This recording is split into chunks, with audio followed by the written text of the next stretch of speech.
सदाशिवसमारम्भां शङ्कराचार्यमध्यमाम् अस्मदाचार्यपर्यन्तां वन्दे गुरुपरम्पराम्.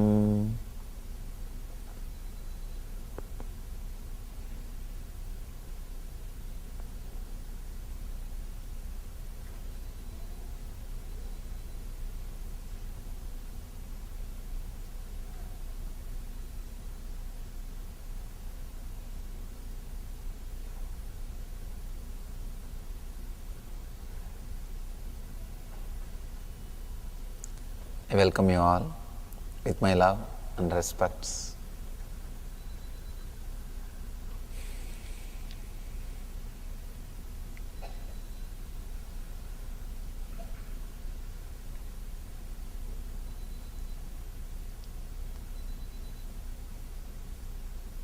I thank all the organizers and devotees for organizing this wonderful program.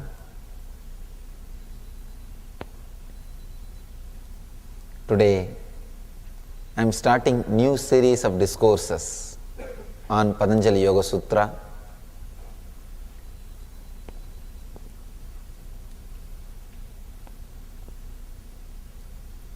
First time, when I started the mission of teaching, when I started sharing the spiritual knowledge, I was asked by our devotees, Swamiji, please give us 2-3 books which will be essence of all the spiritual knowledge, essence of all the spiritual traditions, essence of all the spiritual truths. I chose 3 books. One, Shiva Sutras. Another one, Bhagavad Gita. Third, Patanjali Yoga Sutra. I finished talking on both the books, Shiva Sutras and Bhagavad Gita. Now, today I am starting the series of discourses on Patanjali Yoga Sutra. Before entering into the Yoga Sutras, introduction, few words to introduce the great author Patanjali and this book. Every religion has 2 parts. One, the spiritual core, essence. The other, belief system.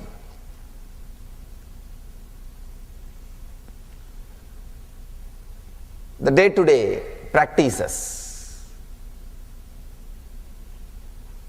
Any religion will have these 2 parts. One is the spiritual essence, the core part. The another one is day-to-day beliefs.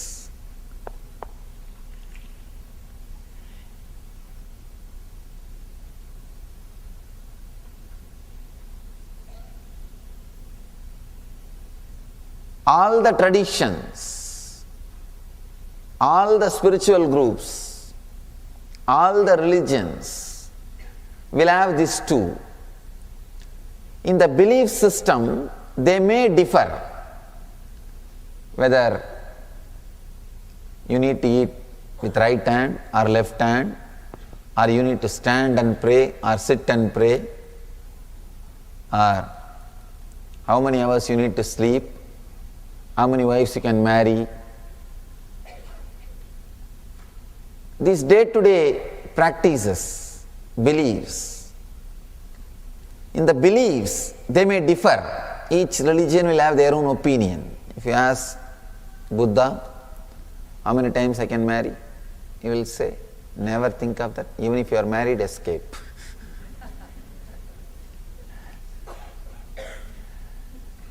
If you ask Shankara, he will say, don't marry. If you ask Krishna, marry how many times you want. Only thing, don't bother to count. So each one will have their own opinion. Each one will have their own ideas, the day-to-day belief system, or the day-to-day things. But in the spiritual core, the essence, everybody accepts the basic truths. There are some truths which is accepted, experienced, expressed by everybody. That is what we call spiritual essence. The belief system is different, spiritual essence is different. Whatever masters believed led them to that spiritual experience has become belief system.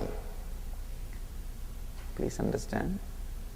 Whatever the masters who had the spiritual experience, whatever they believed has led them to that experience has become belief system. If somebody believed being unmarried led them to enlightenment, spiritual experience, being unmarried becomes a belief system to achieve that truth. If somebody believes fasting led them to spiritual experience, fasting becomes a belief system. If somebody believes worshipping some deity led them to that spiritual experience, worshipping that deity becomes a belief system. Whatever masters believe has led them to that high experience has become belief system. Always, from time immemorial,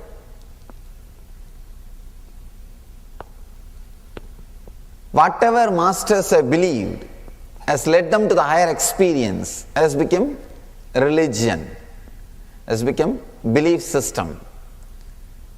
Here, first time a master has happened, master is expressing a pure spiritual science without any belief system. Please understand. A pure spiritual science without any belief system. That is why I say, is the greatest master. Patanjali is the greatest master ever happened on the planet Earth. I can say, if I have to define the spiritual master,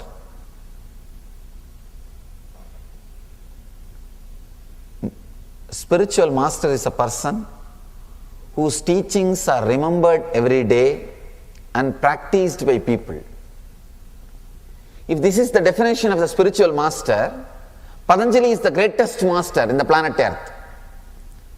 Because directly or indirectly, almost all the religions are influenced by this great master. Directly or indirectly, almost all the religions are followers of this great master. Anywhere spiritual truth is expressed as a science, directly, indirectly, Patanjali's role is there in that place. He is an ultimate master, I can say, a rare master, who has made a spiritual tradition without any belief. No need for any belief, no need for any assumptions, no need for any theories, no need for any philosophies, straight, simple truth. Experience, straight, simple truths which can be directly experienced. I can say all religions have only two parts. One, belief, other, Patanjali's part, that's all. All religions has only two parts. One is belief, day-to-day system, the science, Patanjali's part. Nobody is able to grasp Patanjali, either before or after. Still, he holds his position. He is the ultimate, greatest spiritual scientist happened on the planet Earth. He is very clear. He is very clear. He is not mincing words. He is not playing with words. He is not having fine prints. If you see in the billboards, big billboards, free, below there will be one fine print, conditions apply. He doesn't have any fine prints. He is a straight master. Straight away he talks about the truth and gives the experience. He is the first master, I can say last master, who made spirituality into a science. Please understand. Entering into the other consciousness, entering into the other zone, entering into a different consciousness, different space, was always an accident or a miracle. Till Patanjali, it was an accident or a miracle. Getting enlightened was an accident or miracle. Both has no logic. First time, Patanjali made that as a science. You don't need to wait for that accident or miracle to happen. You can create it. You can consciously work for it and achieve it. Patanjali is the first master who explored, experimented, experienced and expressed the whole thing in clear terms. In very clear terms. All kinds of miracles, all kinds of accidents happens in the planet Earth with a clear cause and effect system. Please understand. He has not only explored the science of enlightenment, he has explored all the planes in which metaphysical experiences happens. Different kinds of experiences happens. He has explored everything, experimented, experienced and expressed. I want to give you one simple example. How many of you experience this one simple thing? Let me describe. You will go to a new place, new country or new friend's house. The moment you enter the house, suddenly you will have the feeling you have been in the same spot with the same person in the same space already at least once, and you know the whole place. Suddenly you feel, I know where master bedroom is, where puja room is, where the living room is. You know the whole map of that place, and you feel, I have been in this place already with the same person, same situation. Sometimes, suddenly when you are dancing in the party or with some friends, suddenly you feel somebody is going to come or something is going to happen in next 5 minutes. It will happen exactly. That same person will be there or that same incident will happen. How many of you have felt this kind of any experience at least once in your lifetime? Raise your hand. Understand? If it happens once in a while for one person, you can call it as coincidence. If it happens in so many persons' lives, so many times, how can this be coincidence? We have never explored. Have you ever thought how this is happening? Why am I feeling like this? What is the science behind this? No.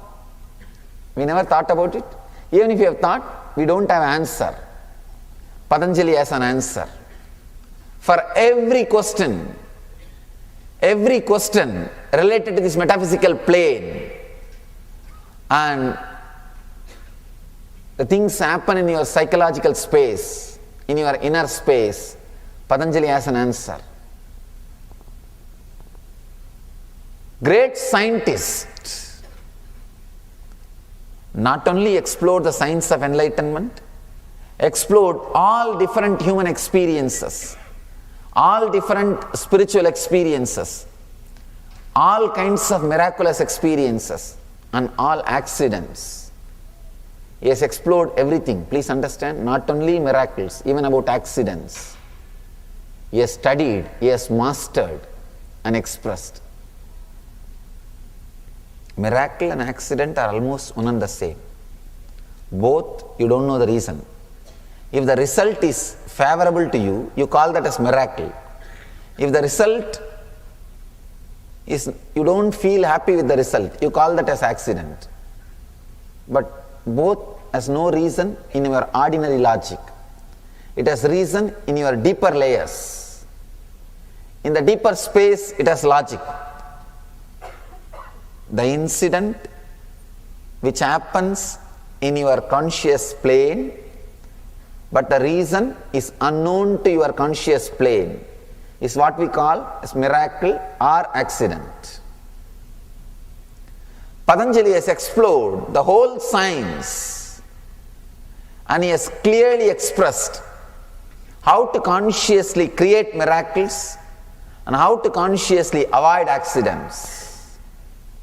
He is the ultimate master who is teaching the science of life, science of living, science of uniting. Yoga means uniting. Uniting, union. Please understand.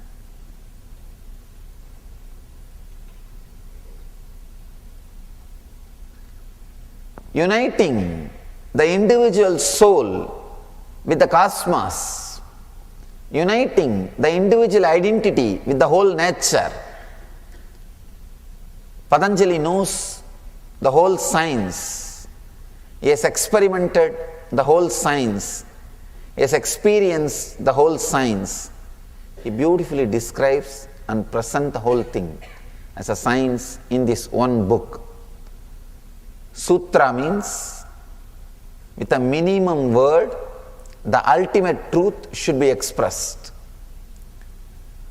Here, Patanjali, the great master, expresses in a very simple minimum words the ultimate science of uniting yourself with the whole cosmos and the science of all extraordinary powers. How to gain those extraordinary powers and the science of how to avoid accidents. All possible accidents in your life. Disease is an accident. Old age is an accident. There are so many things which you don't want, which happens in your life. He has a clear science how to avoid all those accidents. He's the greatest master happened in the planet Earth to show the way of life to all of us. Few more understandings about Patanjali, about his greatness, about his work before entering into this great book. I am going to talk on this great book this whole year. This whole year I am dedicating to this great book.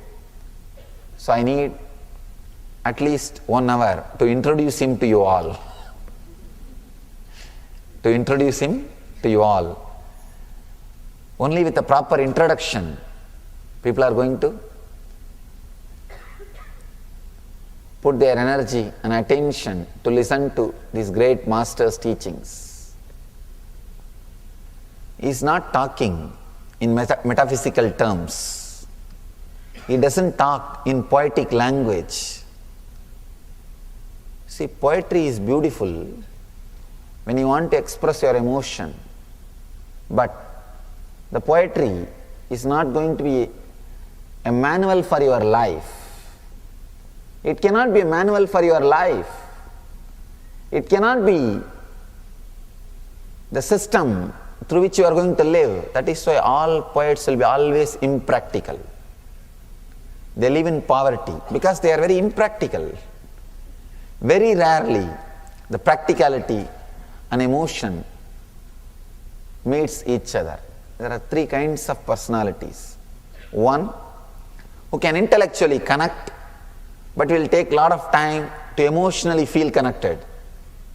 With anything he can intellectually understand, he can intellectually relate, but he can't emotionally have the feeling. The feeling connection doesn't happen in him.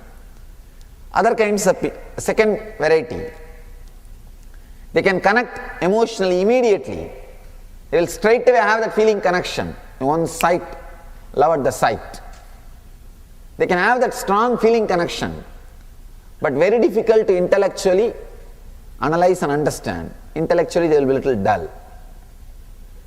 The more energy will be through the heart. This is the second kind of people. The third, very balanced. The intellect and emotion, both will be parallel lines in them. They will be very straight. They can connect intellectually and experience emotionally. They are called being level people. Here, Patanjali is the solution for all these three kinds of people.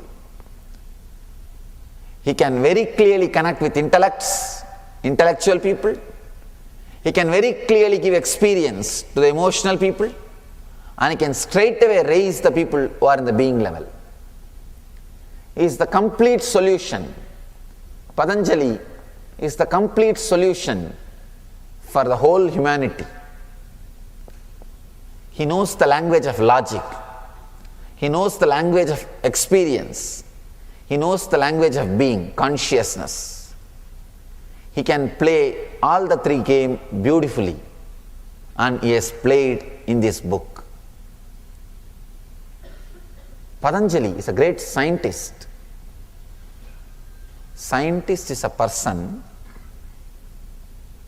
who creates a formula to reproduce his experiences.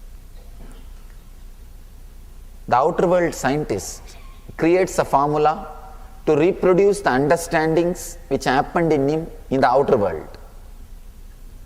The inner world scientist creates a formula to reproduce the same experience in all of us which happened in him in the inner world, which happened to him in the inner world. Patanjali is a great spiritual scientist. If you have mastered Patanjali, you can't be cheated. Please understand. The spiritual field, the biggest problem is you can easily be cheated by small powers, by small miracles, by small incidents.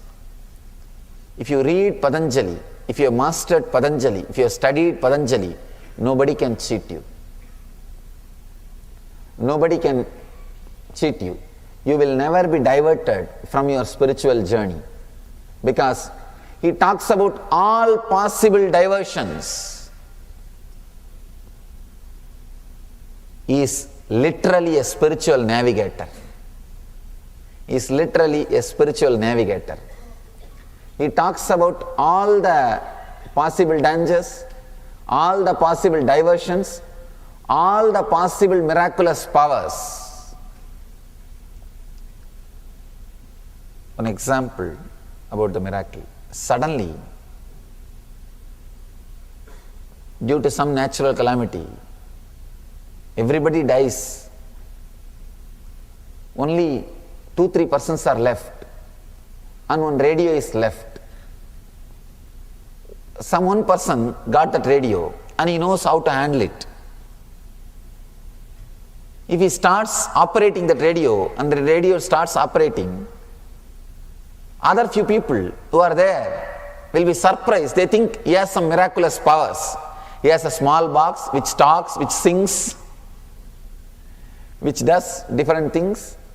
It will be a miracle for the people who don't know the science. Same way, in the spiritual field also, if you see some master materializing some objects, if you see some master materializing objects or performing some extraordinary miraculous things, please understand, you don't know the science, that's all. Otherwise, that is also a science, a clear science, just like how cell phone works, how radio works, just like that. These extraordinary activities like materializing, teleporting, or healing, everything is a simple science. Almost all possible miracles, Patanjali explores, experiments, and clearly expresses as a formula. He has answer for everything. I can say he is a master who creates masters. How you recognize masters? Based on the miracles they perform, based on the extraordinary things they perform, Based on that only you recognize masters, or you understand about masters. You recognize them, you go near them, you appreciate them, you accept them. Here is a master who made a clear science. All the miraculous things are reduced to a simple scientific statements. Anybody can take these statements, work on it, and experiment that powers, experience it and express it. A clear master who creates masters, I can say. There are some books which creates traditions. There are some books which creates religions. Bhagavad Gita is a book which can create different religions. It is not a book for one religion. Anybody who reads and interprets can create a new religion. It can be the source of many religions. So each book, each interpretation on Bhagavad Gita can become its own religion. So Bhagavad Gita can create many religions. There are some books which can create many traditions. There are some books which can be the source for many books to be written. Here is one book which can create any number of masters. The book which creates masters, there is a manual to create masters. I can say this is a manual of how to make manual for religions. Not even how to make religions. This is a manual for how to make manual for creating religions. This is a source book. One sutra from this book can create a master who can create religions. This is the essence of all the spiritual truths expressed. Extraordinary energy, extraordinary intelligence, extraordinary understanding, everything expressing in one book is what I call Patanjali Yoga Sutra. Let me introduce this great master. I am very happy to introduce him because I am from the same province, same state from where the Patanjali is born, Patanjali was born, Patanjali lived. I am from the same area. I am proud to say I am born and brought up in a community which still follows, remembers, reveres, respects Patanjali. His teachings are still in the air. His words are still remembered. He is still respected. He is still worshipped. Thousands of years, we don't know how many thousands of years.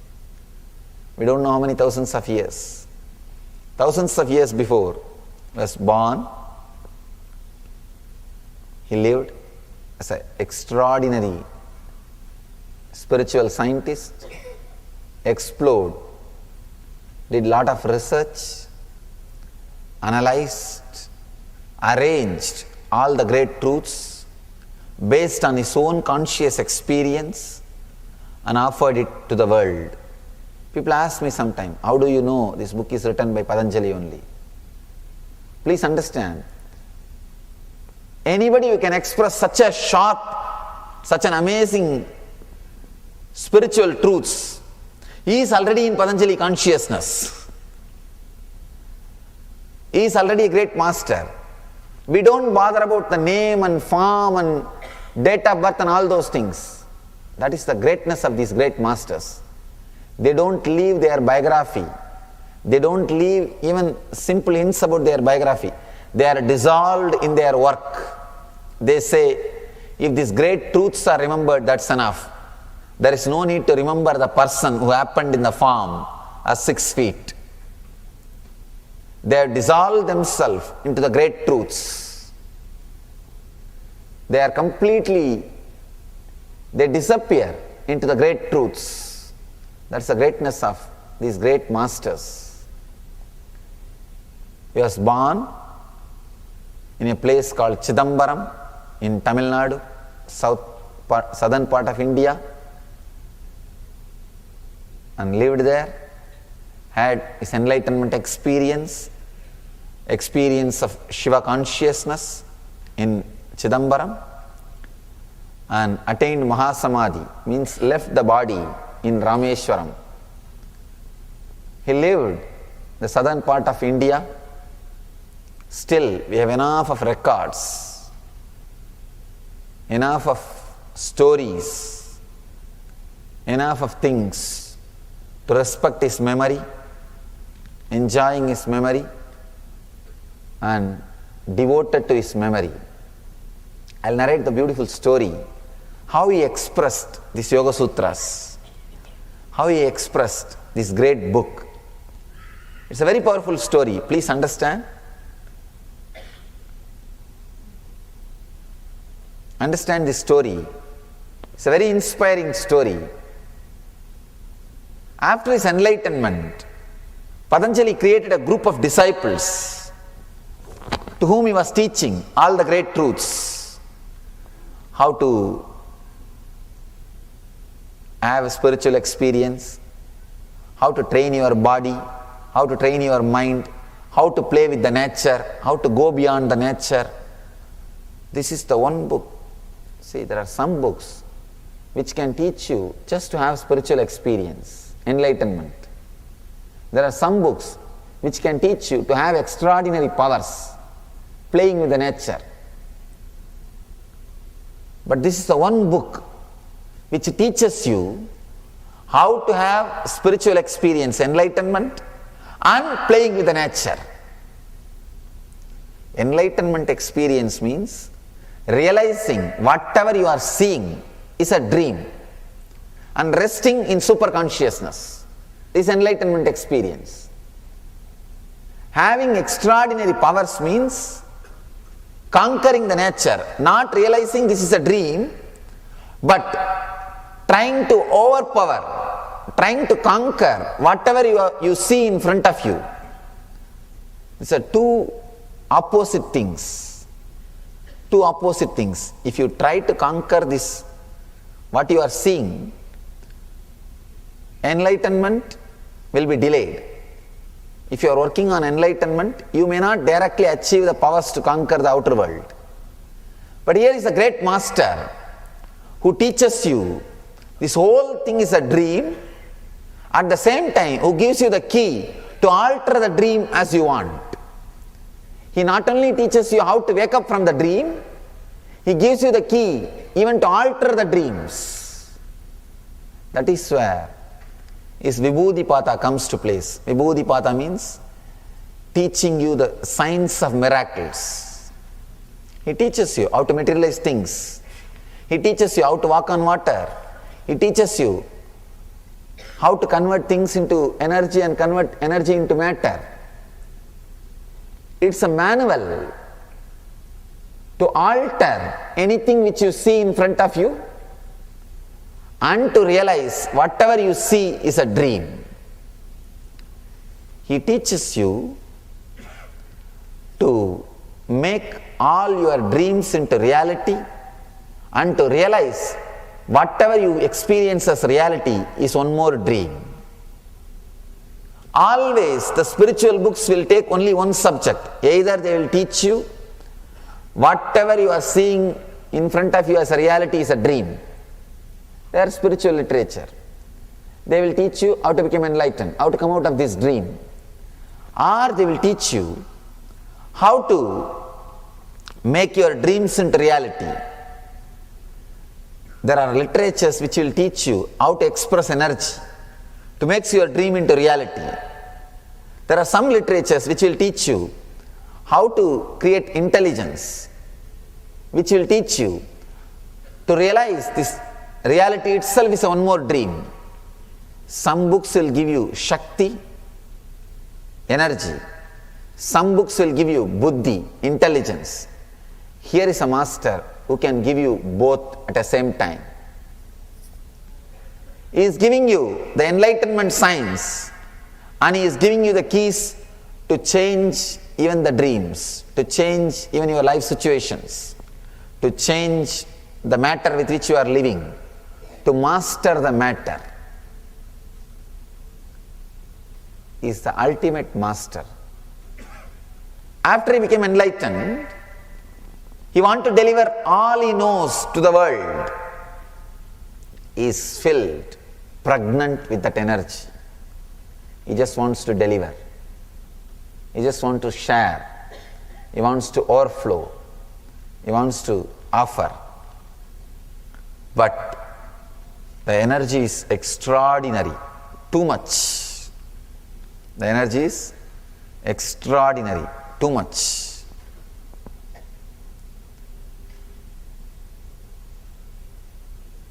You know, many times you would have felt some experiences can never be shared through words. Strong experiences can never be shared through words.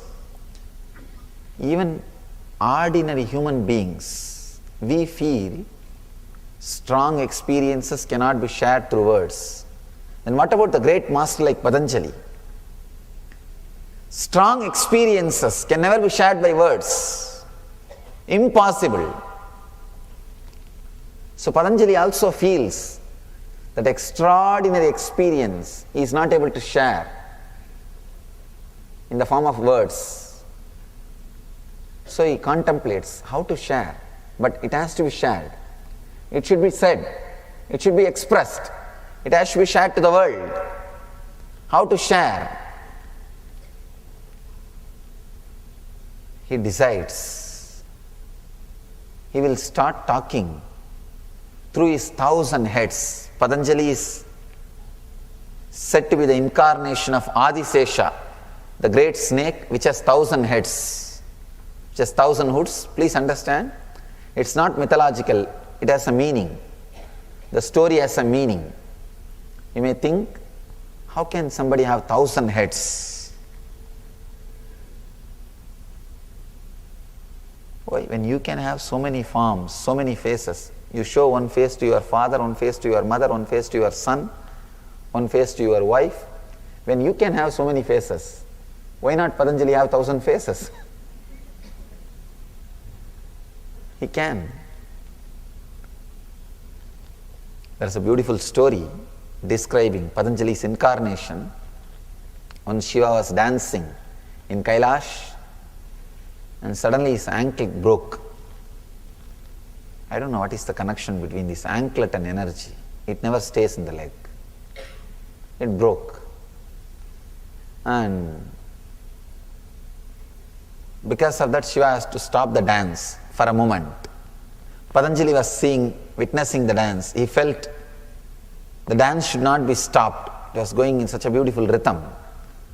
So he became anklet at the feet of Shiva. And Shiva continued his dance. After the dance, Patanjali says, "Oh Master, I was at your feet as an anklet, so I couldn't enjoy your dance. Please bless me to have the darshan of your dance once more, to see your dance once more. I want to see your dance." Then Shiva says, "Don't worry, meditate on me, I'll give you darshan, and you will see my dance. You will see my Ananda Tandava, the blissful dance." So Patanjali comes down, meditates in Chidambaram, and experiences Shiva consciousness.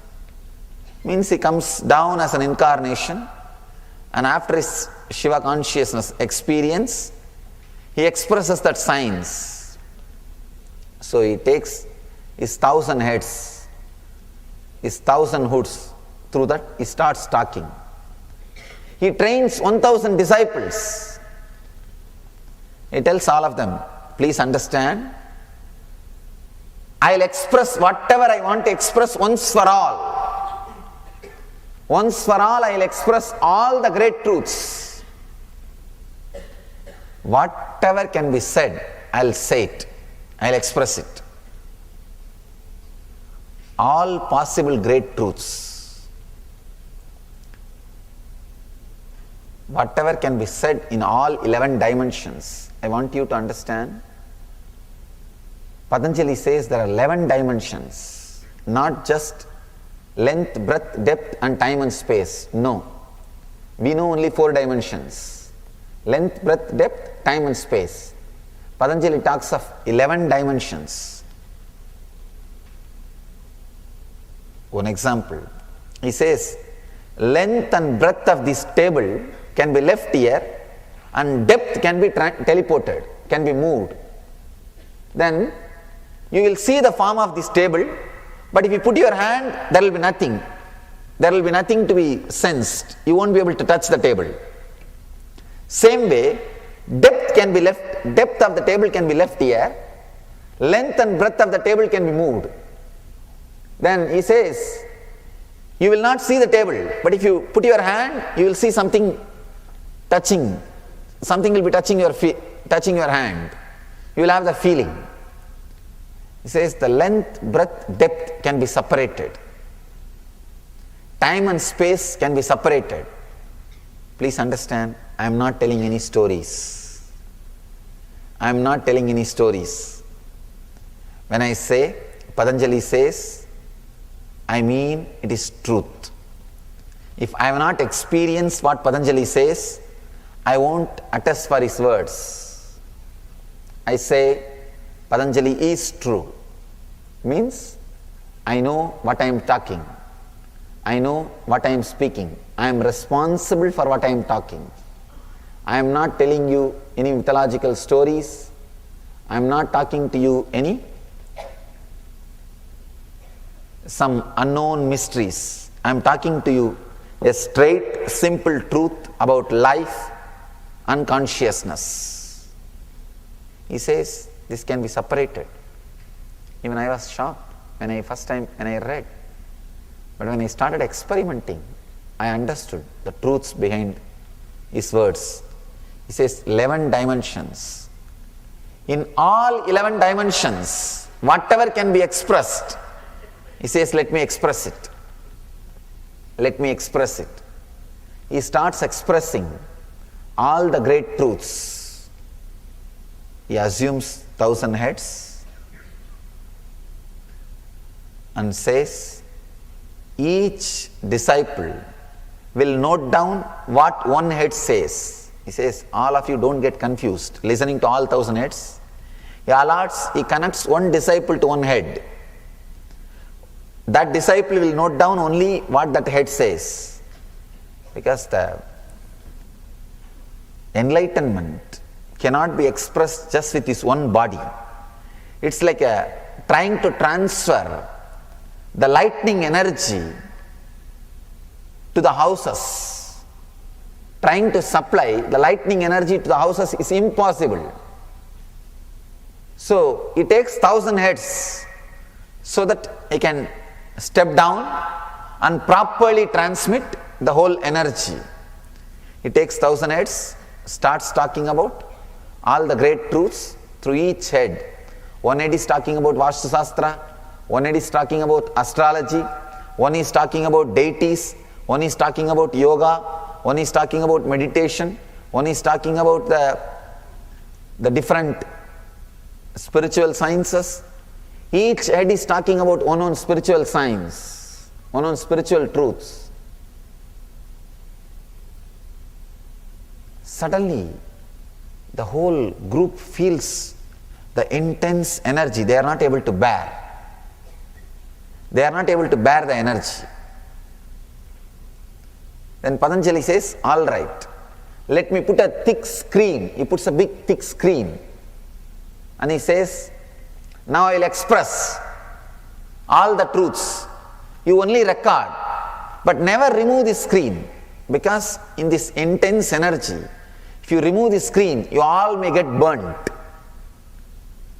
So he puts a condition, puts a screen, and starts dictating, expressing all the truths. Understand, this story has many beautiful meaning behind this story. He expresses the truth. Disciples are sitting on the other side.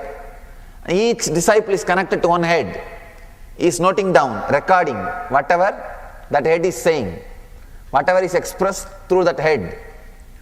So intense transmission is happening, the energy expression and the recording intensely happening. Almost the recording is going to be ended, means the teaching is going to be finished. End of the discourse, end of the recording, one disciple had a strong doubt. Suddenly he had a strong doubt. Master says he is talking through 1,000 heads and he is behind the screen. But I am listening only through one head. So I feel usually what he teaches, that is what I am listening. But this foolish disciple is not remembering. He usually heard from one head, now also he is listening only from one head. But 999 other disciples are listening to other different truths. He did not think from that angle. He thought earlier what he used to talk, now what he is talking, I feel almost it is same. Then how come he is saying, don't remove the screen, I am expressing extraordinary energy, I am talking through 1,000 heads? I think these are all some stories. Maybe he is telling these things to inspire us, so that we will have more respect for the truths he expressed. He had some doubt, some disturbance. This is a big problem. This is a big problem with the disciples. When they are not completely devoted, they can cause big damage.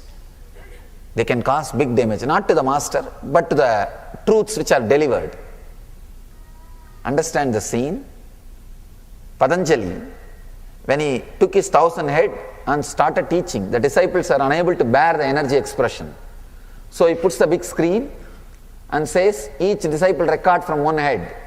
Whatever is expressed, don't remove the screen. If you remove the screen, you may get burnt by this intense energy, and starts expressing all the great truths. All the 1,000 disciples are recording.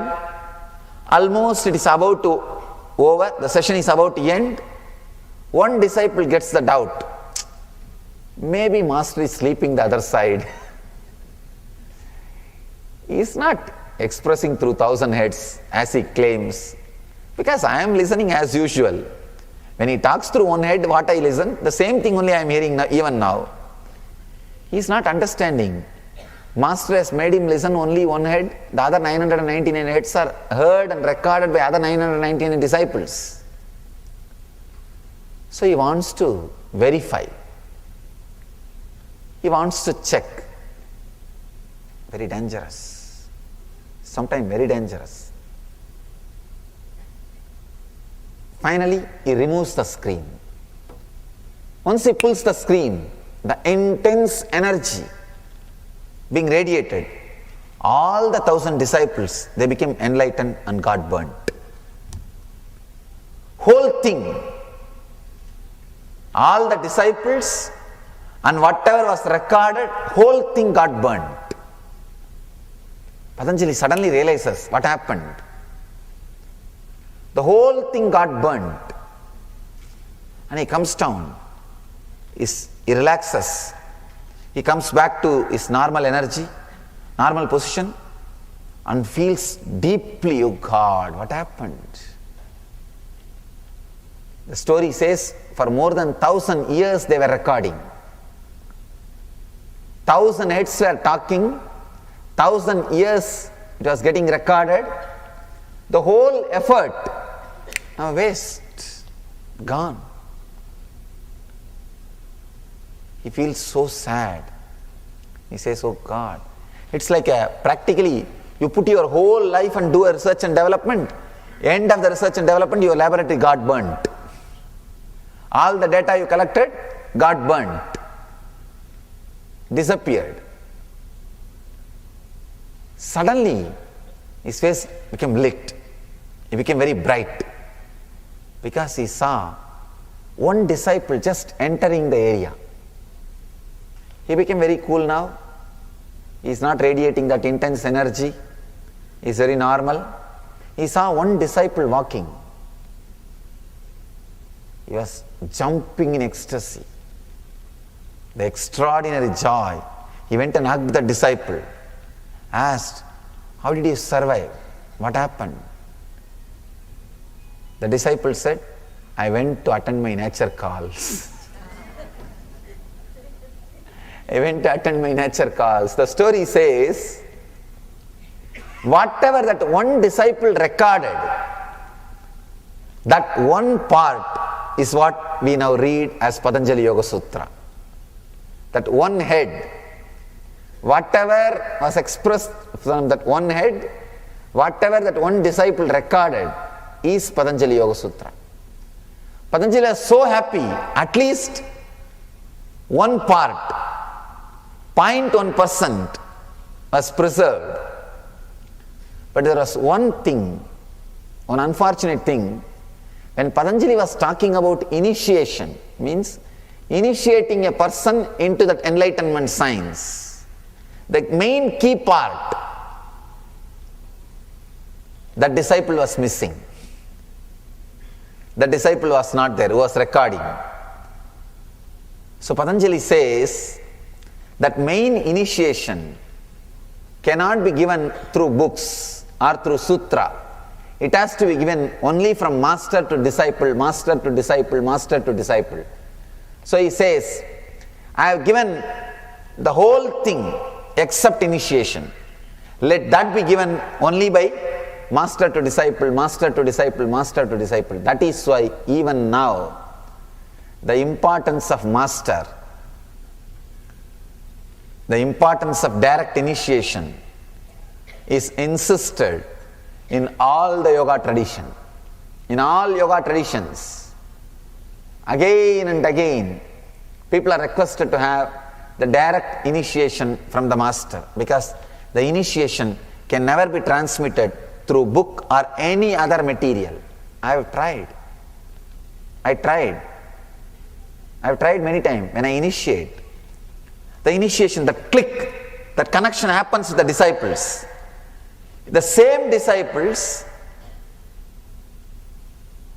if they sit and watch the DVD, they are not able to have that click. That experience does not happen. The same DVD, the same disciple, if they sit and watch without my physical presence, the click is not happening. I have experimented many times, because in the modern days, I wanted to replace the necessary of physical guru. Because of this one constraint, we are not able to reach millions and millions who are waiting for this science, who are yearning for this science. So I tried my best to replace the physical presence of guru. Impossible. It is impossible. I tried many times. The ultimate initiation, that click, that connection does not happen without the physical presence of the master. So here is the great book delivered by this great master Patanjali and recorded by one disciple without the initiation part, which has to happen only from the master and disciple. It means you have to listen to these great sutras from an enlightened being. Only then the true meaning is revealed.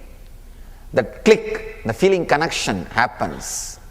Because without enlightenment, these sutras can be misinterpreted, misunderstood and misused. The great knowledge, if it is misused, it is dangerous not only to the person, to the whole world. That's the reason Patanjali has left that last key unrecorded. The last thing unrecorded. And he says, let this knowledge be transmitted from a living master to the disciples for ages. And he says, just for that reason, the planet Earth will continue to have living masters. Just to interpret the Patanjali Yoga Sutra, planet Earth will continue to have living masters continuously. He says planet Earth will have living masters continuously. So almost all the spiritual sciences are explored, experimented, experienced and expressed in this one book. Science of healing, science of doing miracles, all extraordinary miracles, whatever you name it, you have in this book. The science of that miracle is in this book. If you read this book, people who show simple miracles, you will laugh at them. You will laugh at them.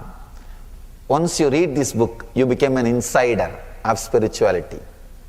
Nothing can shake you except enlightenment experience.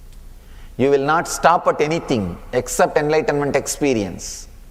You will not be bothered about the simple materializing or small miracles, foretelling, Vaksiddhi. Vaksiddhi means whatever you tell will become reality.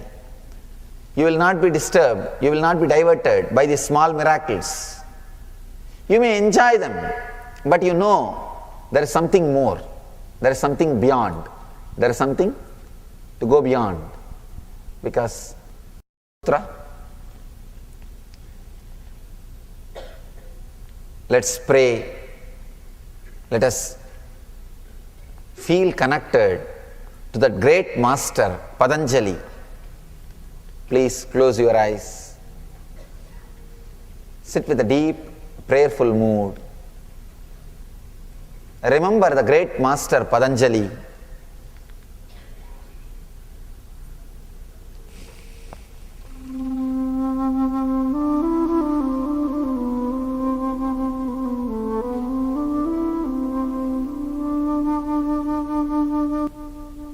Pray to him. Let his great sutras be experienced by all of us. Let the great truths expressed by him be understood inside us. Let us all experience the great truths expressed in this book.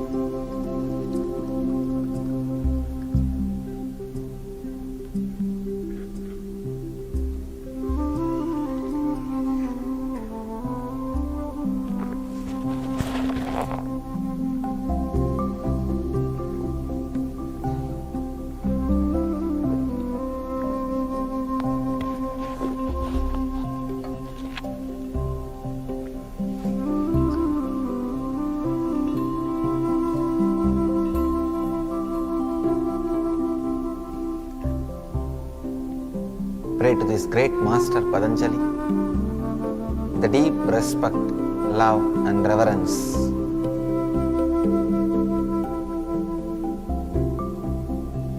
Let us understand the great truths. Let us internalize all the great truths expressed by this great master.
open your eyes.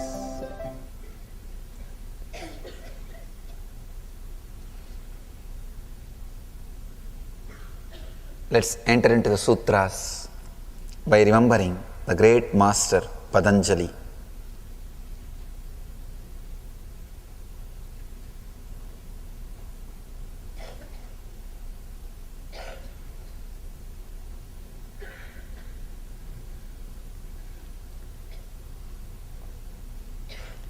The first sutra, beautiful sutra, Ata Yoganusasanam.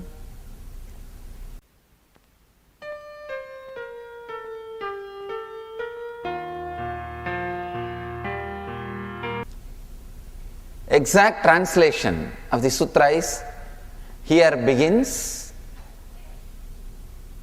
the instruction on yoga. I can say now, let us enter into the yoga.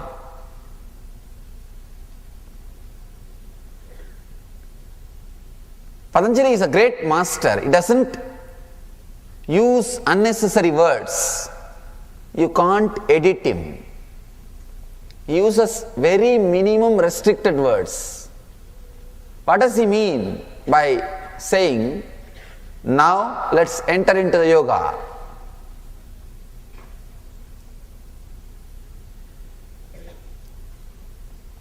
Please understand, to enter into the zone of yoga, to enter into the teachings of yoga, you need to be in this moment, now. Usually, if your body is here, know for sure you are not here. That's the state of the mind we are living. Morning, the moment you get out of your bed and put the brush in the mouth, you are already in the office, thinking about office. If you are sitting in the office and working, you are already in the beach, evening. If you are sitting in the beach and enjoying the breeze, already you are in the house, back. If you are back home, sitting in the house, already you are thinking about next day morning office. If your body is here, you are not here. Patanjali says, no, come down, be here. I know the science. The child has experienced what Patanjali says is Ata Yoganusasanam. Means, now let us enter into the yoga. The child has understood. The child is in a zone of now. Please understand, he is in this zone now. When you are in that zone now, the connection between you and the master happens straight away. It is direct. It is straight. Because the child has experienced that now. Here, the now, Ata, Yoga Anusasanam, this is a beautiful word. Patanjali says, come to this moment, let us enter into yoga space. Let us enter into the experience of yoga. You may ask, why the child was able to get? Why not the mother? Because mother is not in this moment. Child knows very clearly, child is in this moment, he doesn't know people can tell lies. He doesn't know master can tell a lie. He doesn't know, he doesn't doubt master may tell a lie. He doesn't have any of that kind of doubts. He knows very clearly he is an enlightened master. If he says, it will become reality. That's all. He is not believing for some reason. We also sometimes believe. If I believe, only then it will get healed. Let me believe. If it doesn't happen, I think I shouldn't have believed. Even our belief is a business. Even our belief is a business. Patanjali says, come to now. See, he is not saying believe, no. Be straight. If you can believe, see, if it is a straight thing, it can't even be called as belief. It can be called as belief only one corner of your mind if you have a doubt. If there is no doubt, it can't even be called as belief. It's a straight truth, straight experience. People asked me, Swamiji, are you not surprised? I said, no. I know the science. It is not miracle. It's a science. Swamiji, then why did you not give it to the mother? Because she can't connect. Please understand, for miracle to happen, you need a proper connection. You need a beautiful space to be created. You need a strong feeling connection between the two persons. Only then miracle can happen. If there is a strong feeling connection between two persons, in both consciousness, in both souls, different space will be awakened. For example, when you fall in love with somebody, suddenly a different dimension of you which was unknown to you will be awakened. You will start sacrificing more. You will start becoming more joyful. You will start becoming more sensitive. Many unknown dimensions of your own being will be awakened by the other person. The same way, in other person also you will awaken many dimensions. Beloved is a person who awakens unknown dimensions inside you. When the feeling connection happens, if it happens between two ordinary human beings, the unknown dimensions are awakened. It's called love affair. Please understand, beloved is a person who awakens the dimensions which are inside you but unknown to you. Same way, master is a person who awakens the unknown dimension of enlightenment in you which was unknown to you. In that small boy, the feeling connection has straightaway happened. He is in the being level. He is neither struggling with intellect nor struggling with emotion. He is straight. His intellect and emotion are parallel lines. Straight. He is connected. The being level connection has happened. So miracles are automatically happening. It is not even done by me. Anything done is a work, not miracle. Anything happens is miracle. It was not done by me. It just happened. Because he is also in the space of now and I am also in the space of now. Understand? When you come to the space of now the yoga can happen inside you. I am already in the space of now. If you can come down, come to now, this moment, the yoga can happen in you. Patanjali says, here now begins yoga. You need to come to this moment. Man lives in dreams. Nietzsche says beautifully, man cannot live with truth. He needs dreams, fantasies, hope to live his life. He cannot bear the present moment as it is. It is too much. He needs hopes. He needs illusions. He needs stories. He needs fantasies. He can't be with reality. But kids are not in that zone. They can experience now. They can have that connection if they are not still spoiled. If they are not still spoiled. If you can come to this moment now, suddenly you see, you will experience the yoga. You will experience the yoga. With that child, that's what has happened. The child was told, ask Swamiji, you will get it. He doesn't have second question, second thought. It is not that he gets the doubt and suppresses it. No. Then the whole scene is over. The moment you get the doubt and suppress, the whole thing is over. He knows it will happen and straight away he connects it, it happens. Still now, every day he continues to get. All he knows, he goes and stands in front of the photograph and asks, Swamiji, I want this. It is there. Please understand. Ata yoganu sasanam. Now starts the yoga. You may think, how is this possible? One side, you are not able to believe.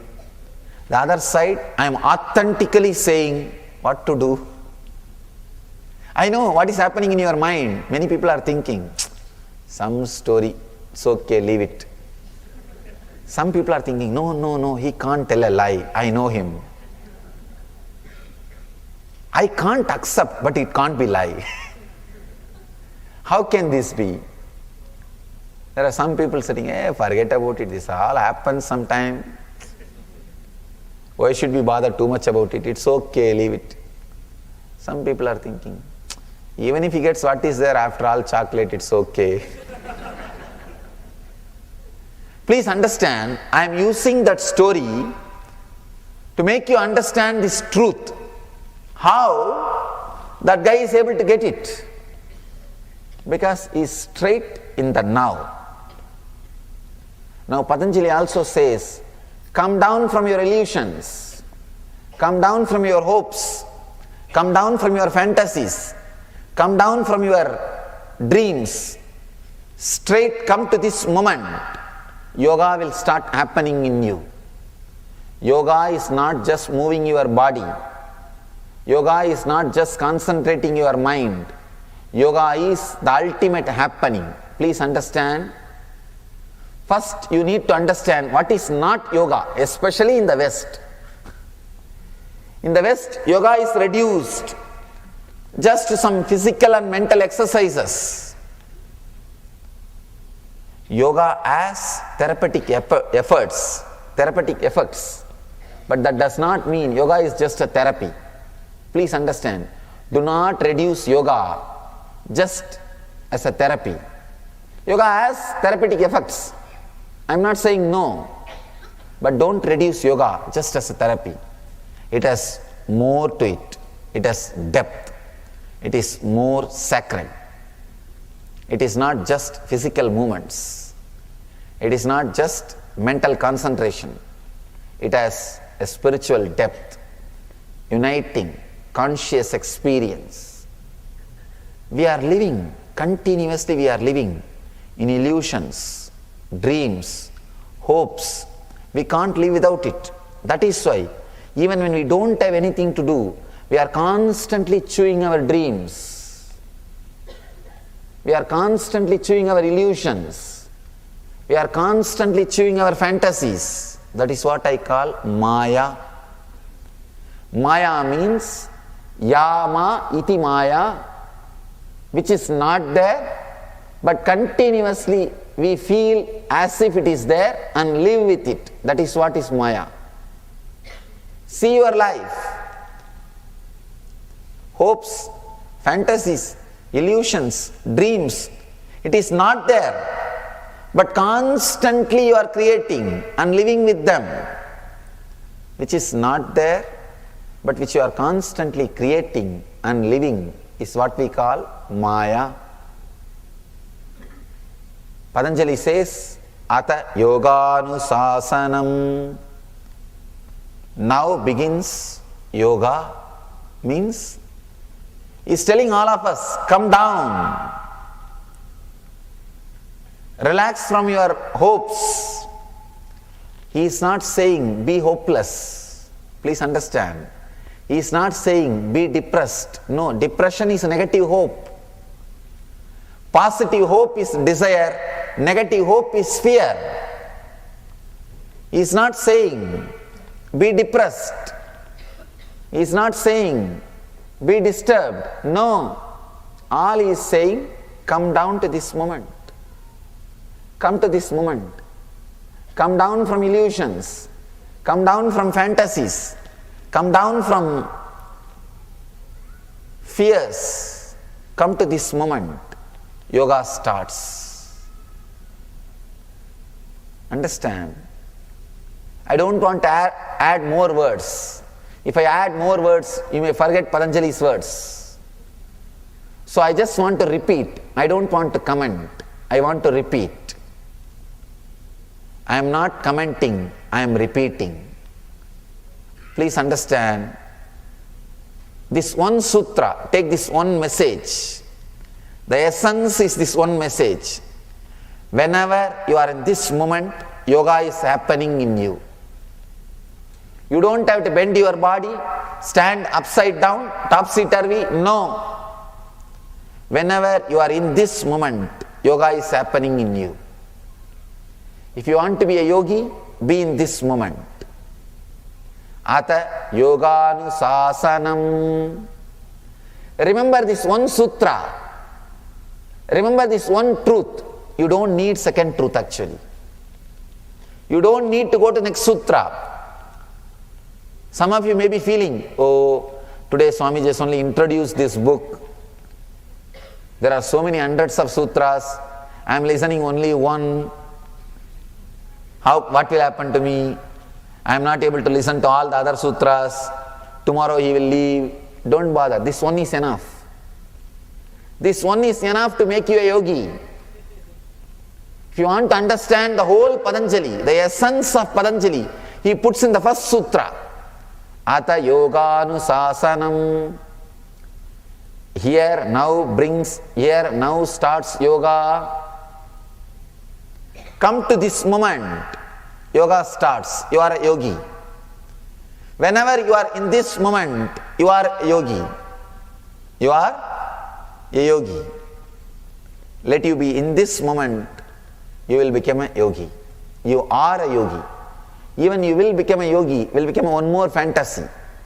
That word, you will become a yogi, can become one more fantasy. No. You are a yogi. Come to this moment, you are a yogi. With this introduction to this great master Patanjali and to this great book Patanjali Yoga Sutra, I conclude the first session. We will see more and more sutras, more and more great truths, more and more experiments, more and more meditation techniques, more and more experiences. So, practice this one sutra, nothing else is required. Whenever you think you should become a yogi, decide, let me be in this moment. You are a yogi. You will see new doors towards higher consciousness will open inside you. People ask me, how can such a small key open such big doors, Swamiji?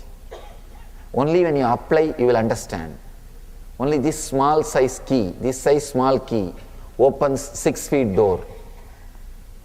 So this, like this small key, be in this moment, you will become yogi.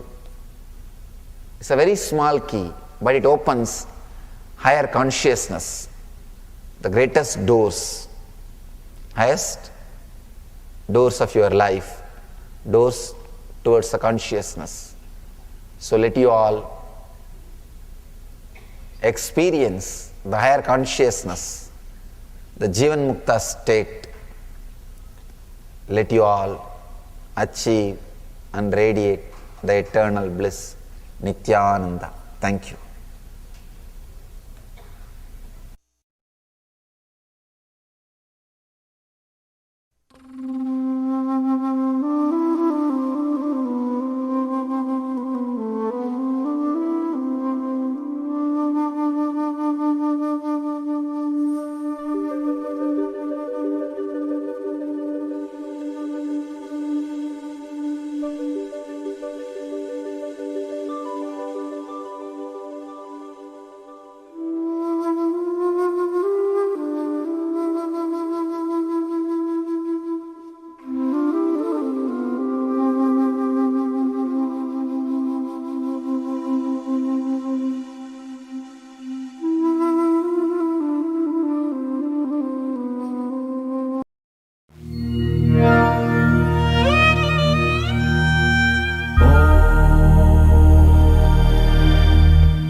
Nithyanandam Swamiji, thank you for taking your time and coming here.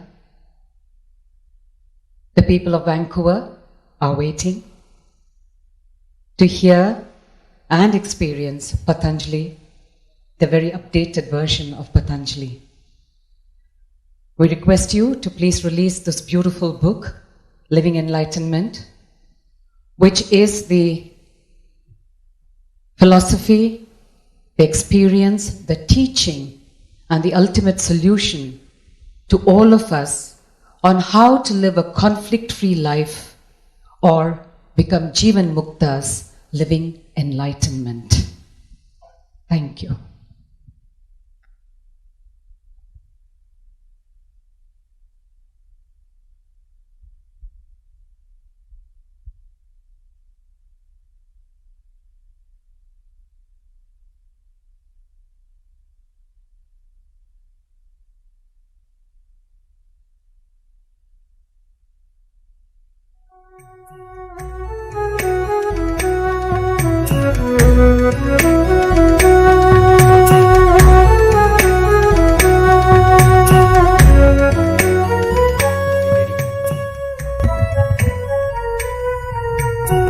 Dedicate this year for living enlightenment.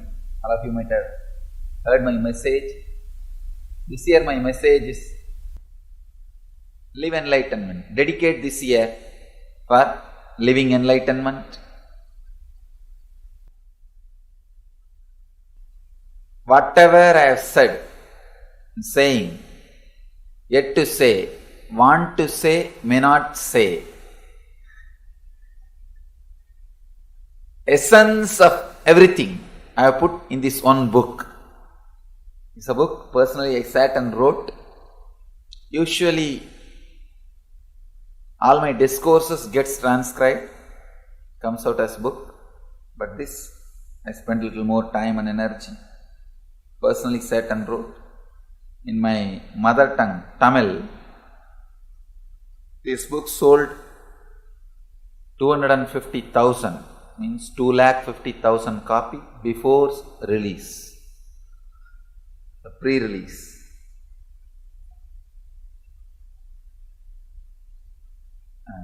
In that language, educated, literate people, I think only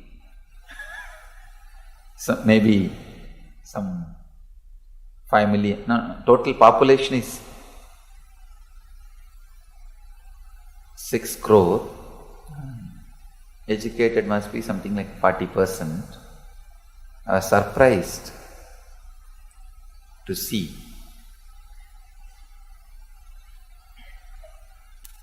Now, in all the international languages, it is getting translated. I sincerely recommend all our devotees, disciples, seekers to spend at least 10 to 15 minutes every day with this book. It can constantly rejuvenate and give you more and more deeper insight into living enlightenment.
सदाशिवसमारम्भाम् शङ्कराचार्यमध्यमाम् अस्मदाचार्यपर्यन्ताम् वन्दे गुरुपरम्पराम्.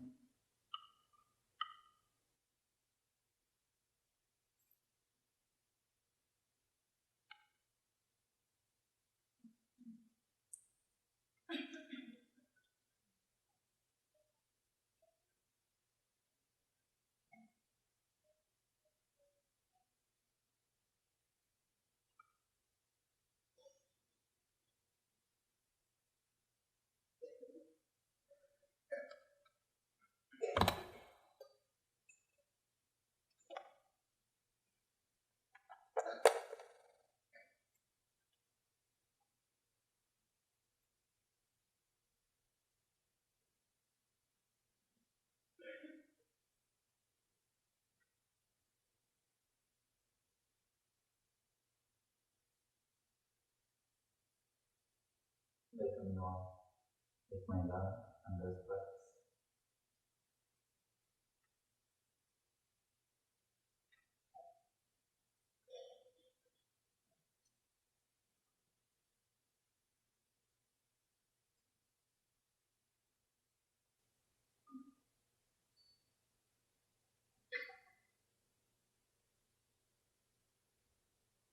Today we will be entering into the Sutras, Patanjali's Yoga Sutras.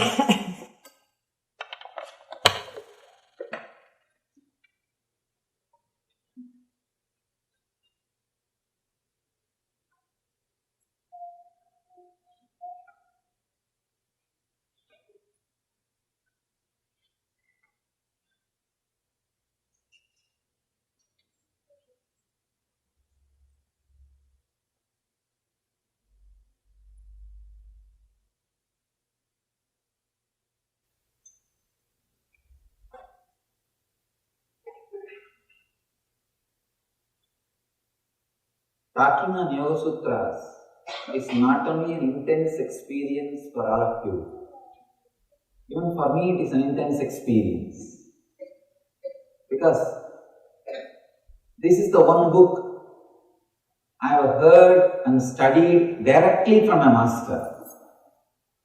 So I have spoken on many scriptures, Bhagavad Gita, Brahma Sutra, Upanishads, Shiva Sutras, so many books. But this book I have studied directly from a great master at his feet. So much of beautiful memories, beautiful experiences I heard with him is filling my inner space.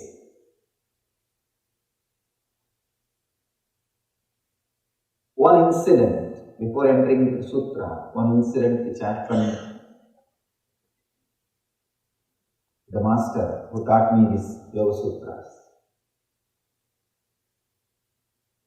There's a beautiful sutra, the first sutra, which says, Ata Yoganusasanam, now begins yoga. Now begins the experience of yoga. One day, my teacher, his spiritual name is Yogi Yogananda Guru, and people call him as Prabhupada Yogi. My biography would have read, would have seen his name. One day morning, he told me, just sit. I sat. He told me, till I said, don't move. I just sat. Started making sit for 5 minutes or 10 minutes, preparing the body and mind for initiation. So I sat. Anyhow, 10 minutes over, half an hour over, 1 hour over. I am sitting, I am a small boy, very small boy, maybe 5, 6, not more than 5, 6. 5 or 6.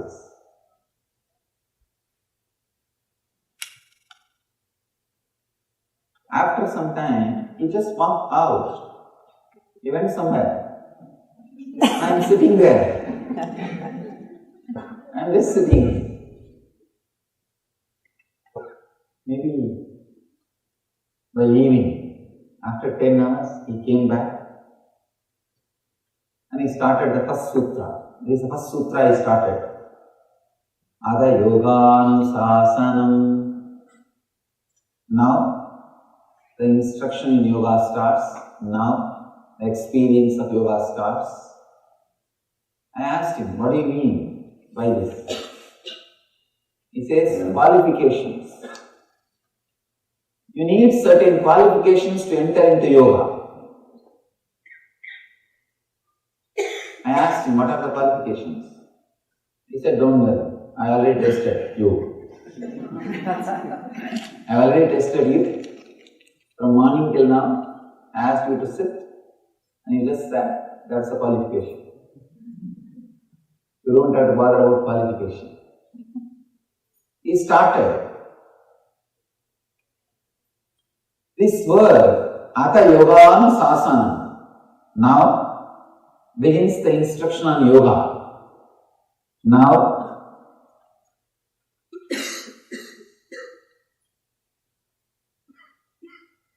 the experience of yoga starts.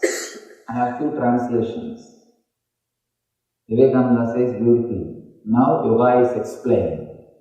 Each master translates in his own way.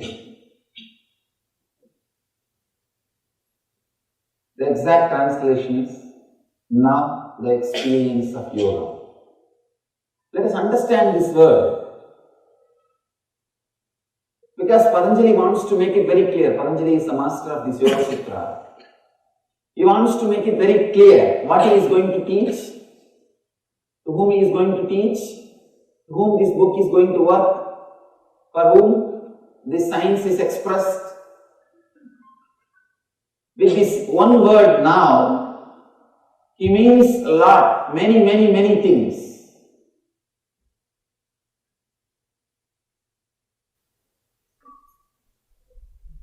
Unless you understand this now, experience in yoga may not happen. You may have intellectual knowledge, intellectual idea, but experience may not happen. For the experience to happen, you need to understand this word now. First thing, you need to come to this moment now. Second thing, yoga is not just an ordinary therapy. You need to understand the depth of yoga science. It is not just to heal your knee pain or back pain. It heals. That is different. That does not mean it is only for some therapy purposes. And yoga is not to help you to escape from poverty. It helps you. But it's not just that much. It really transforms your life. When your life is transformed, you escape from everything negative. Whether it is poverty or abusive relationships or disease or whatever is negative. You escape from it. You move beyond it. But that does not mean yoga is just for this. Yoga has something more deeper meaning, more deeper experience. Understanding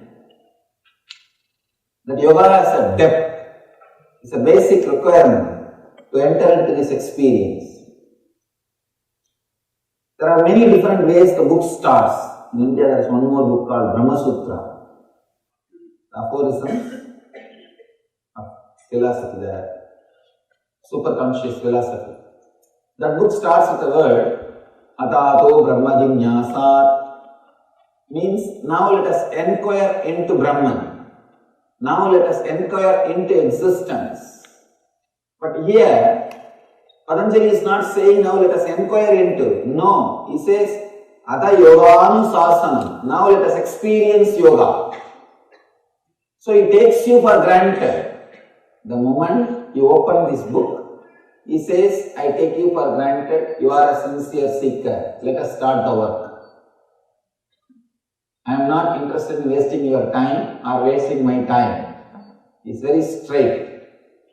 He is very straight, straight away using the words, straight away putting the things across. He is not interested, wasting time. Straight away he says, now I think, or now I take you for granted. Now I know you are interested in sincerely experiencing the yoga. Let's enter into yoga.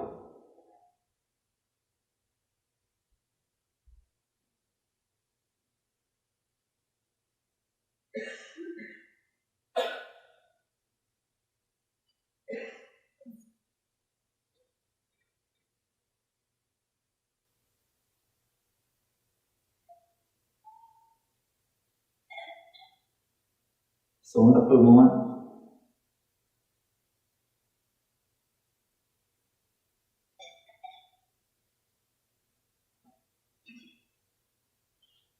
Let's take a few moments to remember and respect, revere all the great masters from Sadashiva, Patanjali, and all the great masters who did research and development and expressed this great yoga philosophy. I remember and revere all of them before entering into this great Sutras.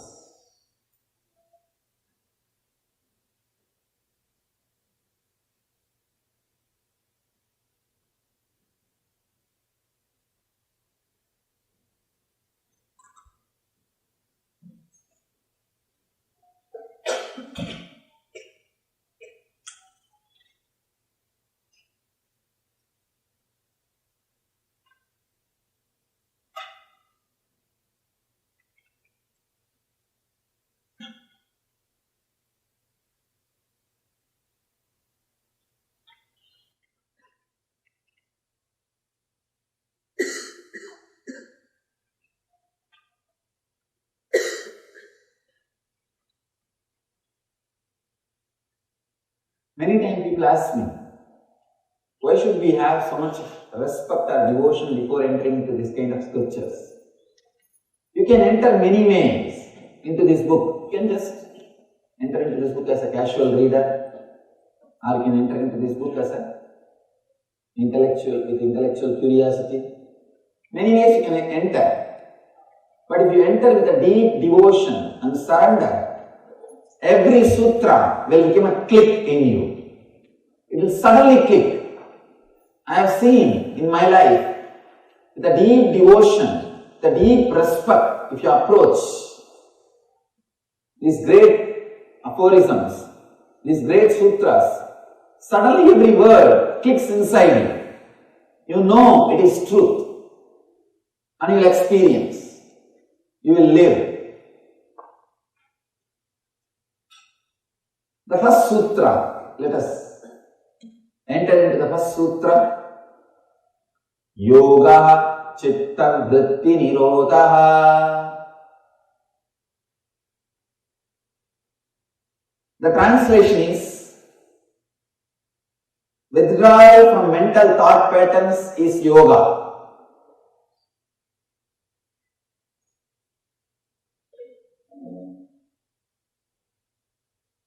Many times, when these truths are expressed, people who come with a deep devotion and respect, suddenly the click happens. I have seen many times, the same truth, same word I will be expressing to different people, but when they come with a deep devotion, suddenly the click happens. Suddenly, the connection happens. Even about this word, this sutra, I have spoken to many people in the personal conversation, because this is my favorite sutra. In this one sutra, Patanjali has finished everything. If you understood this one sutra, you don't need to go further. Nothing else is needed. This one is enough. The simple, straight understanding is, Mind is not an object. Mind is not a thing. It is an action. So people ask me, how to stop mind? How to go beyond mind? Every day I am put this question. I can say this is a frequently asked question. Most frequently asked question, FAQ. Wherever I go, there will be at least 10 people to put this question. I tell them, mind is not a thing to be fought with. Mind is not a thing to suppress it. Mind is not a thing to destroy it. It is an action. You know. It is an action. See, just like you are walking. If you don't want to walk, what do? You just sit. Like you are talking. If you don't want to talk, what do? You just be in silence. Same way, mind is an action. If you don't want, don't do it. That's all.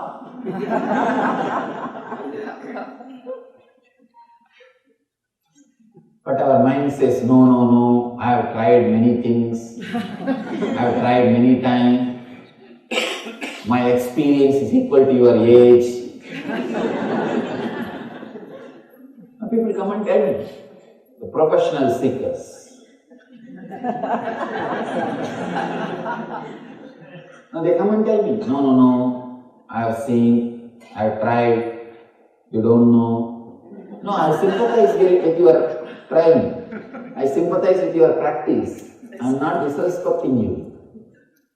I am not condescending. But please understand, it is a simple action, a subtle action, you are doing it. Is there anybody else doing it inside? No. If somebody else is doing it inside, not only me, even God can't make you. It is you who is doing it. Please understand. It is you who is doing. So it is a simple action. When you don't want, just stop. That's all. You say, no, no, no. We tried. And after some time it comes back. Be very clear. Now this moment, if you don't want, stop. After a few moments, if it is starting, you wanted it. That is why it is starting. You forget, you have started it again. So when you want, switch it off. When you want, start. Please understand, if you understand you are starting it when you wanted it again, at least you will have respect on your decision, your will. Have simple clarity. Look inside. When I want, I am starting. When I don't want, I am relaxing. This moment, you don't need to bring all the philosophy, all the ideas you have about mind. No, no, no, mind means filled with engrams, filled with thoughts. It will be continuously erupting out, it can't be controlled, it is negative. We are fed with so much of poisonous thoughts about mind. Relax from everything. Understand the simple thing. Mind is a subtle action. Just like walking is your action, talking is your action, mind is an action.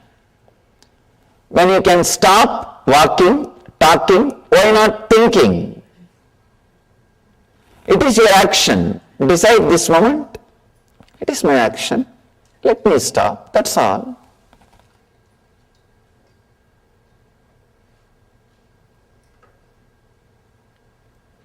Now mind says, no, no, no.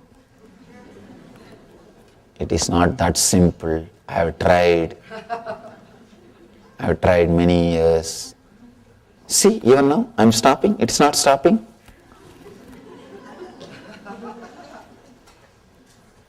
Understand. Do not create that full statement. I am stopping. It is not stopping. Then you are not stopping. I am stopping. That's all.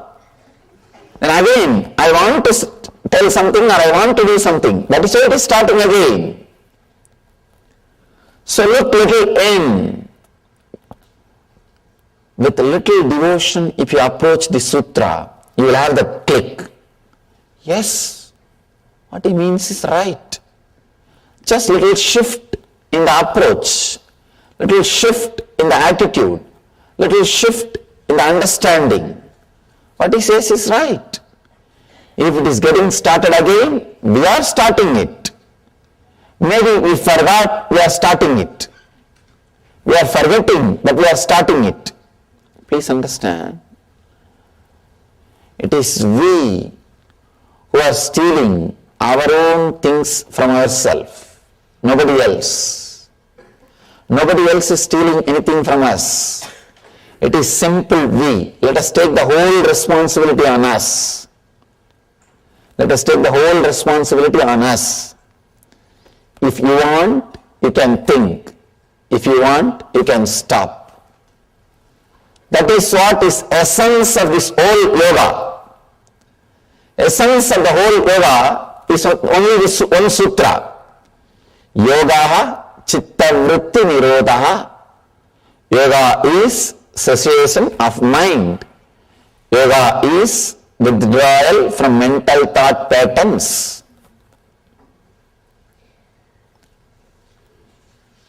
Mind is not a thing. It is an action. If you are sitting, did you ever ask, what happened to my walking? I was walking 10 minutes before. You don't ask. Because you know, by sitting, you stop walking. If you are silent, you don't think, where did my talking go? I was talking 5 minutes before. You know, you were talking earlier, now you are silent. That's all.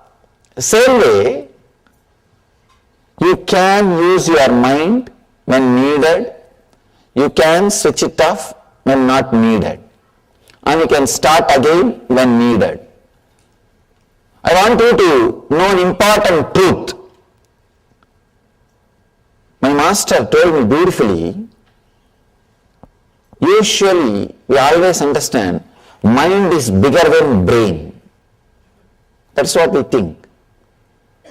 My master told me very beautifully and he gave me a very deep insight. He said, can I request you not to video record or photograph? If you have done anything, can you erase it?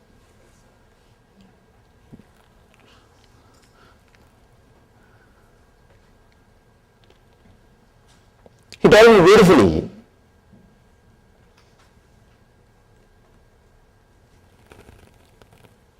one action of brain is mind. I was shocked.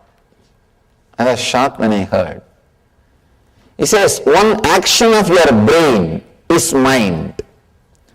With the leg, you can do many things. Walking is one action. You can do kicking or playing. So many other things can be done with the leg. Walking is one action. Same way with the hand. Eating is one action. So many other things can be done by the hand. Eating is only one action. Same way, he says very beautifully, thinking is a one action of your brain. Mind is one action of your brain. I was shocked. We always think brain is just physical, mind is subtle, because of that mind is more powerful than the brain, and mind is everything.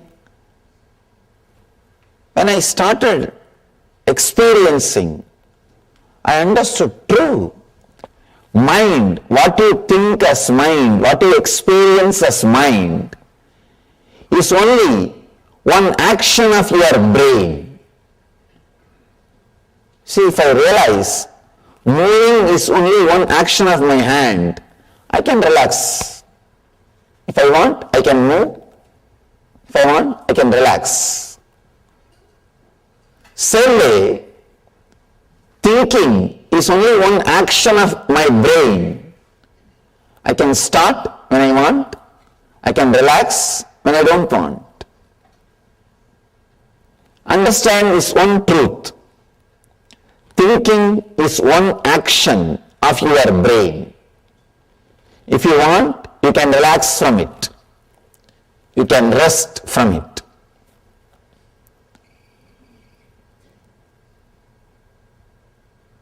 With a deep respect, when I looked into this truth, started analyzing, it is true.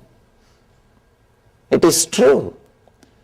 When I learned how to be silent, I understood.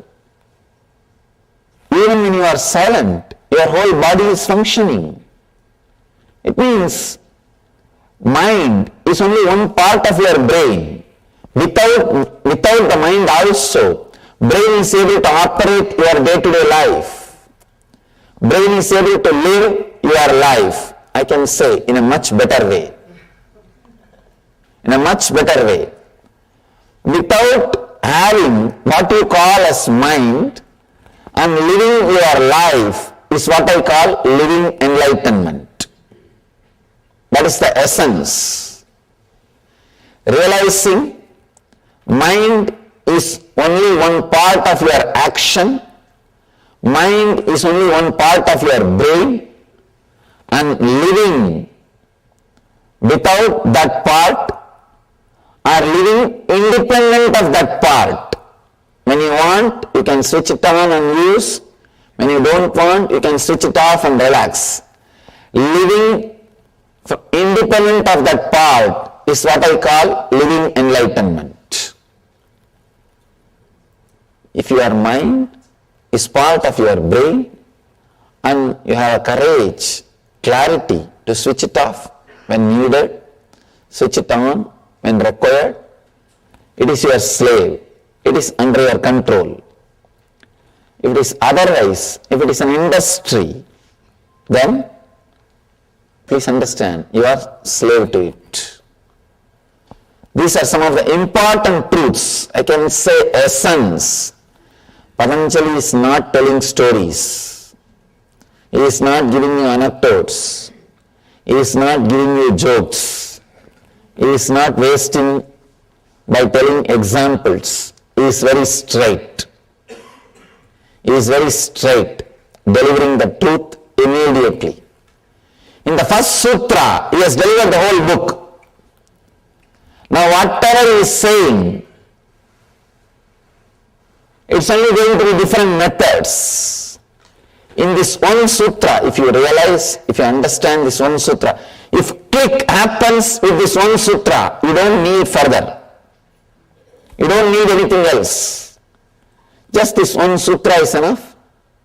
Sit, understand. Mind is an action, my own action. I can stop.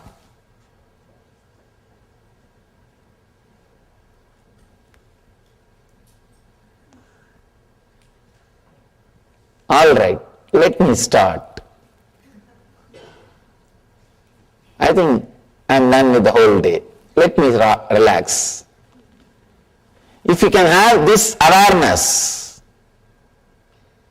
if you can just have this one awareness, nothing else, whenever action is performed, you wanted it. Whenever you want, silence can be created. This one understanding, if it clicks, please understand, if it clicks, you don't need anything further. You are qualified for yoga. These two sutras, first sutra, Ata Yoganusasanam, now let us enter into the experience of yoga. And second sutra, yoga is cessation of the mind. These two sutras need to be understood. If this second sutra gives you the kick, you are qualified for yoga. If you are qualified for yoga, the second sutra will give you the click. If you have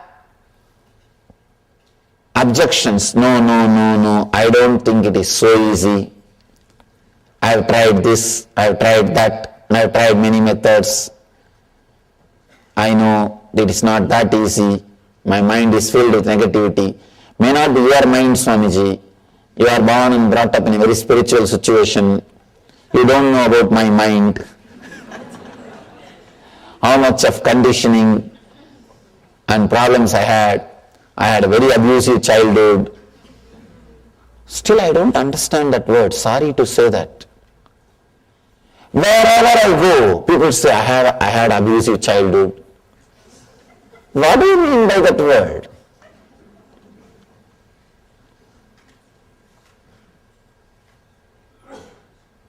Everywhere people say, I had very abusive childhood, I had very disturbed childhood, I had this problem, that problem. I don't understand. You see, a child takes birth and it grows. Any situation in which it grows can be made into one more complaint. After you grow, you can always complain. Any situation it can be, you can start complaining. You can accept and enjoy any situation. It is just our idea. We always think others did not have this problem. Only I had this problem. So we create an idea. I had abusive childhood. I had this. I had that. I did not have this when I was young. I did not have that when I was young. Constantly judging. There is no scale. The moment you start putting scale, start putting ideas, start saying, no, this is there, that is there, this was there, that was there. Stopping the mind is not that easy. Then now you need to read further.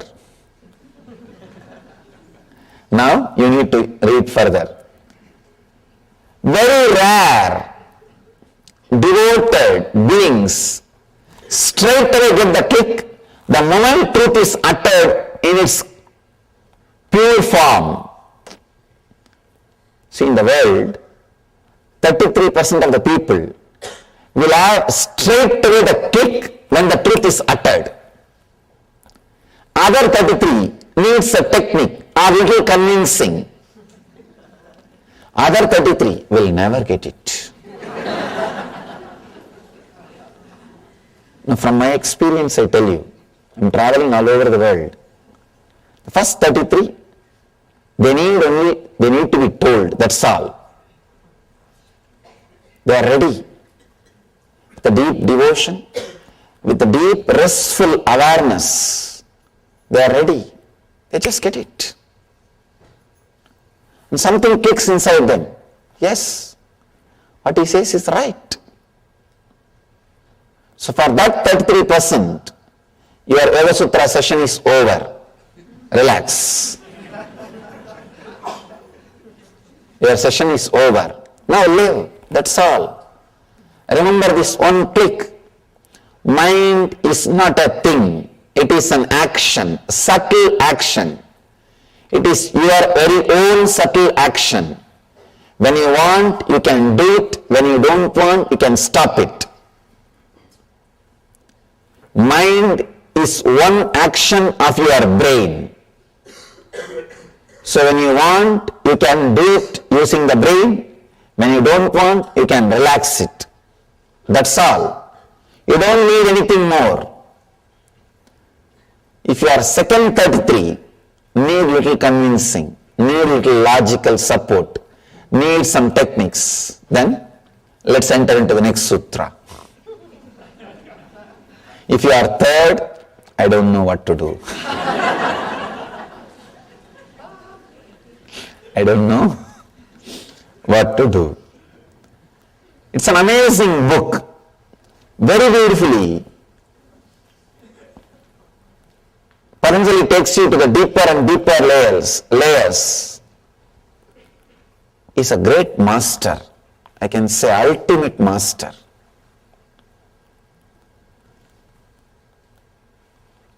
He has solution even for the third 33.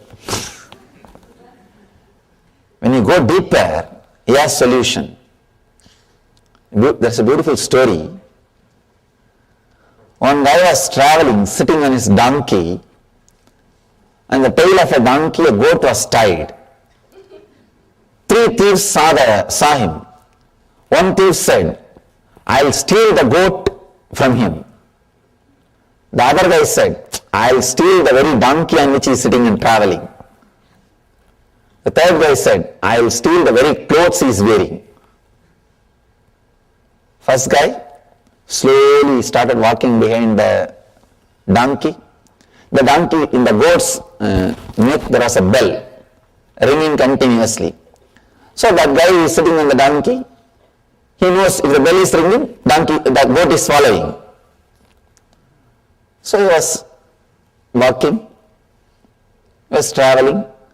This thief slowly removed the bell from the goat's neck and tied it the donkey's tail.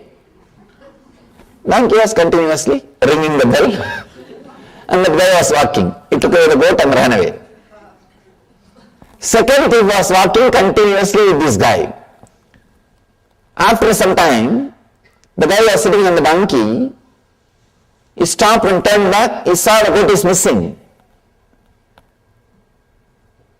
He asked the second thief, what happened to the goat? Second thief said, just now somebody took it and ran. Run.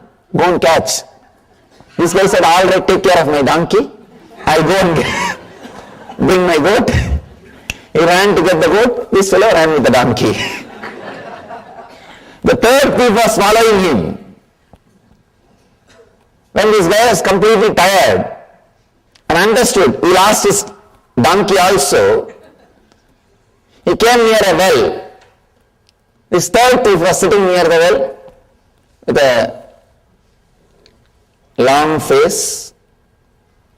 This guy asked, what happened to you? Why are you sitting with a long face? Third thief said, no, my treasure is lost in this well. It is inside this well. I don't know how to swim. If you can get in and take this out, 50-50. And this guy said, all right, I'll now make it up. I lost my goat and donkey. Now I'll make up in this one situation. Please have my clothes. I'll jump and bring the treasure out. When he jumped, this third guy ran away with the clothes. Patanjali is the third guy. He can really do his job. He can really do his job. He can teach even for the third level people. Step by step he is teaching, that's all. Step by step he is teaching. He can take away everything from you. Actually, if you lose with Patanjali, you will gain ultimately. That's a beautiful saying,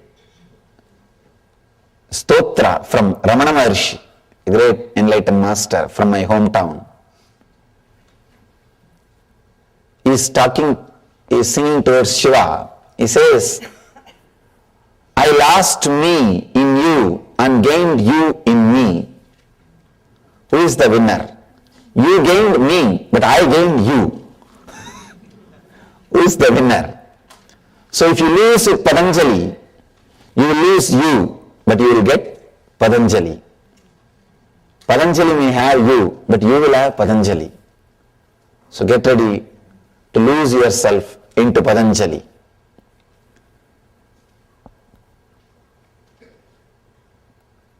The ultimate master is not just a scholar. He's a great master. Straight away gives you the techniques. I can say this book is Science of Miracles. Manual for miracles. There are some books which creates philosophers. There are some books which creates kings. There are some books which creates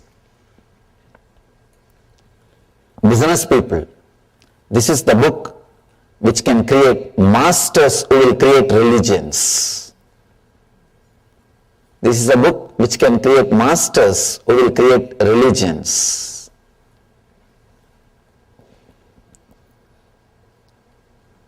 he explains and expresses all the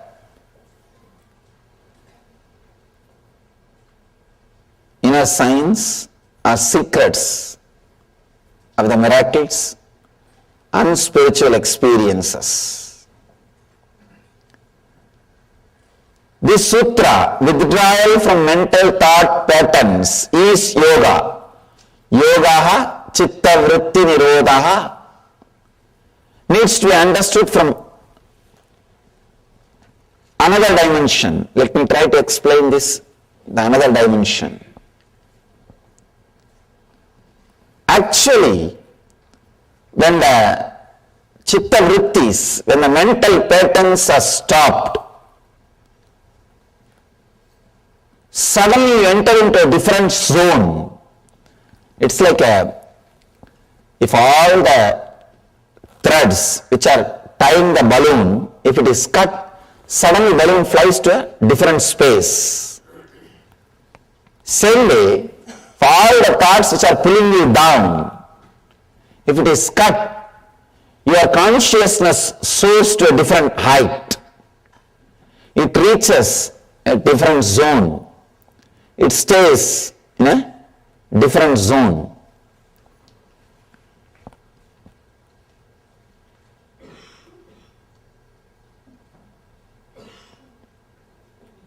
When you look through the window, you see the sky. You experience the sky. But sky itself can't be reduced to the size of window. Same way, when the thoughts disappear, you experience the ultimate truth. But the truth itself can't be reduced to one idea of not having thoughts. Please understand. When you don't have thoughts, you will experience truth. But the truth cannot be defined with this one quality of not having thoughts. Not having thoughts may be one of the qualities of truth, but that itself is not ultimate. Chitta vritti nirodha, not having thoughts, leads to the yoga. That itself is not yoga. I want you to understand. Sometimes not having thoughts, people understand, not having thoughts itself is yoga. Then in the deep sleep we don't have thoughts. But that is not yoga. In the deep sleep we don't have thoughts. But that is not yoga. Not having thoughts with awareness is yoga. Not having thoughts with awareness leads you to yoga. Yogaha chitta vritti nirodhaha. The different formations taken by the mind, if it is not happening, then yoga is happening inside you. Yoga is happening inside you. Yogaha chitta vritti nirodhaha. The next sutra throws more light on this one truth. Let us enter into the next sutra.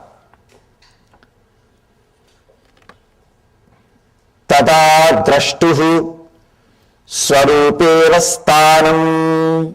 This is another beautiful sutra.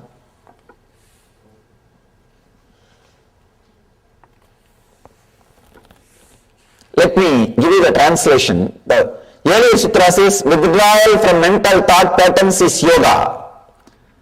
Here, Patanjali says, then results relaxation into one's true nature of limitlessness and total understanding. See, when the thoughts disappear, when the cessation happens, when the chitta vrittis are no more, when the thoughts are no more, when the mental actions are no more, he says, it results relaxation into one's own true nature. That is what I am saying. In a way, even your deep sleep is a pattern of your mind. Anything you can go in and come out is pattern. Anything you can experience is pattern. Please understand. Anything you can experience again and again is pattern. If you understand with this definition, even your sleep is a pattern. Even your sleep is a pattern. You go in and come out, go in and come out. It is a pattern.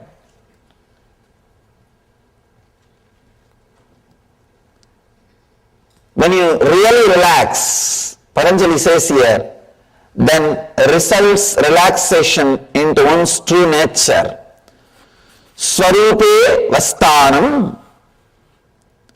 You are established into your own true self. Please understand. These are some of the basic truths. Whatever you see and experience is because of your thought pattern. Whatever you see in the outer world, whether it is your health, body, mind, world, relationships, everything is because of your thought pattern. Everything is your thought pattern. Let me tell you this one small story. How experiences are changed through thought patterns. One guy, old guy, went to a village, nearby village, for some purpose. When he came back, from the distance he saw his house is on fire. He started rolling on the ground and started crying. In India there is a special way of crying. They don't just cry, they roll on the ground and cry. Indian villagers roll on the ground and crying. He started rolling on the ground and crying. He had 3 sons. One son came to him and said, "Father, don't worry. Don't you remember yesterday we sold that house?" This guy suddenly stood up, wiped the tears. "Oh, yes. I remember." He's completely relaxed. Next son ran towards him and said, "Father, it is true we sold yesterday, but still you have not got the money." Then again he fell and started rolling on the ground. "Oh, my house is on fire, please save. There is nobody to save, is there nobody to save?" He started calling all gods, all possible help. In India there is only 911. There is no other 911. He started calling and rolling. Nothing can be done. And after a few minutes, again the 3rd son came and said, No, don't worry, father. Just today morning I took the money and deposited in the bank. The other brothers don't know. I took the money. It is not our house. Then immediately sat up again. He wiped the tears. Oh God, everything is okay. Everything is okay. See, the same situation, same person. One moment he is feeling the deep suffering, agony. The other moment he is completely relaxed, settled. Thought patterns. That plays a major role. Actually, I can say that is the only thing in the life, nothing else. It's a thought patterns. There is another one beautiful story in Zen. It's a very deep, subtle truth which will really help you to understand the sutra in a deeper way. People ask me, Swamiji, do you mean to say we should not cry in the situations like this? If somebody's house is on fire, how to be there without crying? People say, I can't be that insensitive, especially when it comes to the death of near and dear one, or some losing the love of a near and dear one. that kind of situations. I can't be so insensitive. People ask me, then I can't be so insensitive. Can't I become enlightened? Understand, it's a very subtle truth you need to understand. One is accepting the situation. Another one is accepting the response happening inside your inner space. There is a beautiful story, Zen story. There is a great master. His disciple also is an enlightened master, Suzuki. When Suzuki's master passed away, the disciple, his name is Suzuki, he started crying, weeping, rolling on the ground. All the other disciples came and asked, Master, what is this? You are an enlightened being. How can you cry like this? How can you weep? Then Suzuki says, if an enlightened person should not cry, get lost. I am not interested in your enlightenment. I can't be so insensitive to this situation. I am crying because I'll miss his physical presence. He can never leave me, or I can never leave him, because he became me and I became him. That is different. But physically I'll miss him. I'll miss the graceful actions of him and the beautiful conscious lila, conscious play. That is why I am crying. Then another disciple is asking, then what about the teaching which you are giving all these years? Accept what is happening, accept what is happening. Tatada, tatada, tatada. What has happened to the teaching? Have you taught this to us without you experiencing? Please understand, very beautiful truth. Just understanding can give you a very strong click. The Suzuki's reply. The disciple is asking, then have you taught this tatada, accepting what is without you experiencing? Suzuki beautifully explains, there are two levels of acceptance. One, accepting whatever is outside, the situation. Accepting the situation, surrendering to this moment, surrendering to tathata, what is, surrendering to the now.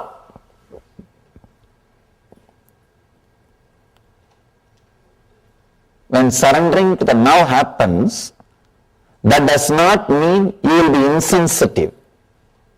You will be insensitive. When you surrender to this moment, for example, this moment that when the master is dead, he is no more in the body. It is not that you will be insensitive.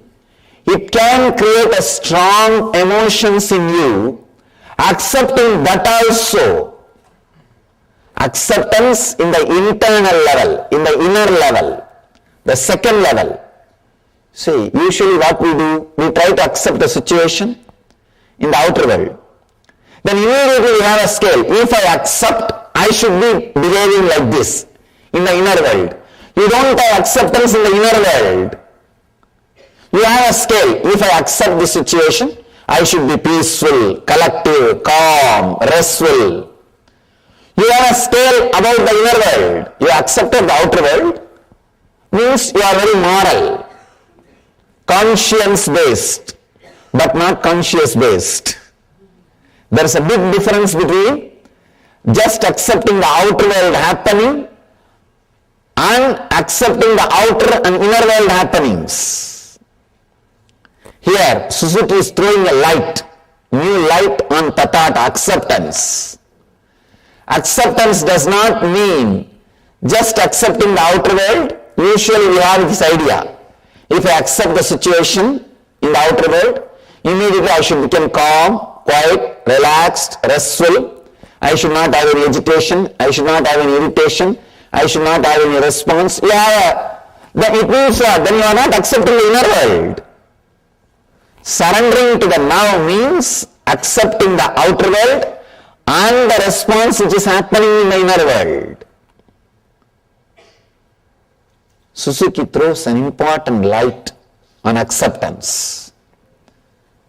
So I have accepted, the master has left the body. Saying I accepted the response which is happening in me, that pain, that suffering, that separation. I accepted that also. This is the complete acceptance. Complete acceptance. Here, that is what Patanjali describes.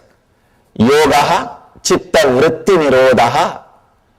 When completely you accept, when there is no chitta vritti, when there is no action, actually when you have the both acceptance, suddenly you will see you are established in your swarupa, in your nature. We all know only one acceptance. We say, I accept the situation as it is. But you have a strong idea. If you accept the situation, how you should behave, how your mental state should be, there you miss acceptance. There you are not accepting. You should accept in both levels. I accept the outer world situation,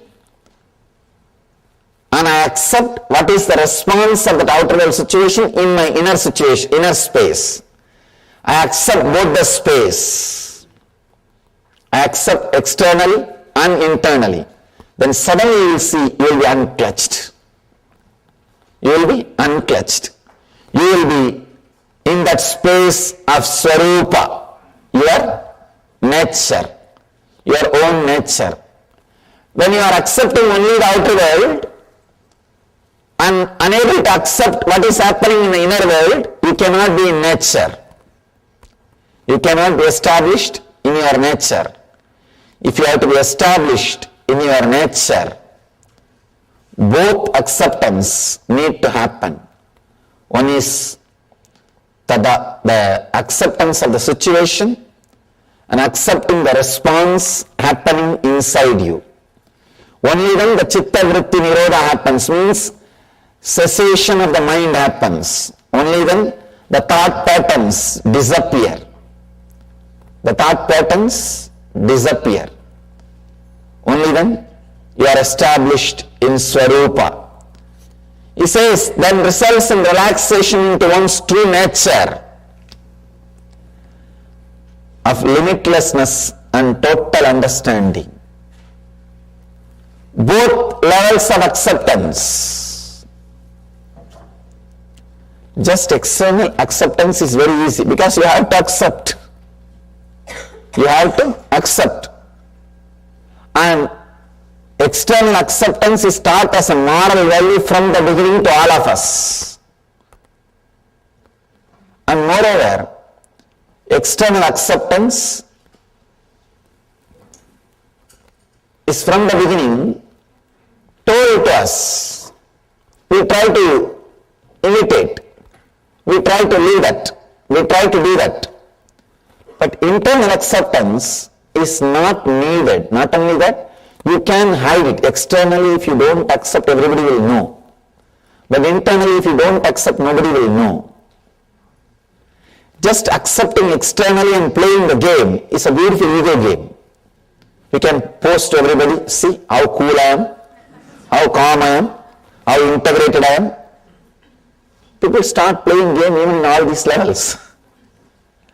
People start accepting things or trying to pose silence or peaceful, restful awareness just to pose others, just to tell others how cool they are, how calm they are, how restful they are. They try to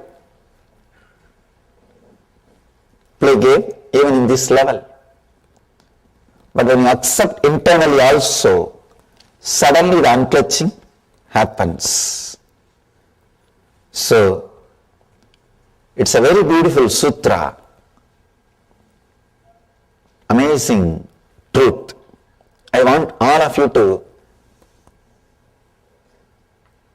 contemplate, internalize the sutra, this one idea. I do not want to add more and more ideas. I want to do exactly the same work as Patanjali did. I do not want to comment on this work. I want to repeat it. I am not commenting, I am repeating. Because commenting may add more confusions. There are hundreds of commentaries. I can say thousands of commentaries. It may add more confusions. I don't want to comment. I want you to internalize, experience this one idea. This one idea, internalize continuously. Mind is an action. If I want, I can stop. If I am acting, I wanted it. Take the responsibility. If I am acting, I wanted it. Who can take the responsibility for your action? Only you. If you are walking, you want it. If you are talking, you want it. If you are minding, you want it. If you are thinking, you want it. So let the shift happen in your consciousness. If you are thinking, you want it. If you are talking, you want it. If you are sitting, you want it. So let you understand this one truth. Take the responsibility on your shoulder. If you are thinking, you want it. Only then you can stop when you want it. Patanjali is not putting responsibility on anybody else. In this whole 199 sutras, he speaks only in one sutra about God. That also is not describing the nature of God, where is he residing, how is he going, how is he sitting, how is he traveling, no. He says, Ishvara Pranidhanani, let us surrender everything unto the God. It is one spiritual quality. He is not even bothered about God, he is bothered about the surrendering, the quality. He is not talking anywhere else about anything. He says, you can use God as a tool to surrender, that's all. As a tool to surrender. As an object to surrender. That's all. He takes the complete responsibility. So, take the complete responsibility. Even surrendering with responsibility. Understand? Surrendering with responsibility is enlightenment. Responsible surrender is enlightenment. I have seen people surrendering or claiming that they are surrendered. Oh God!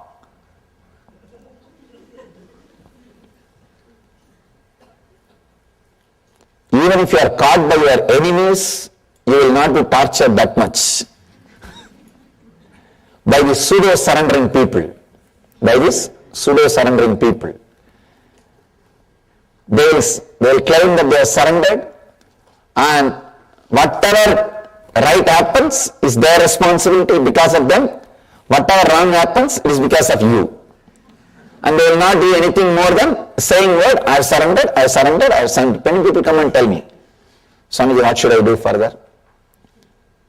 I tell them, what do you mean?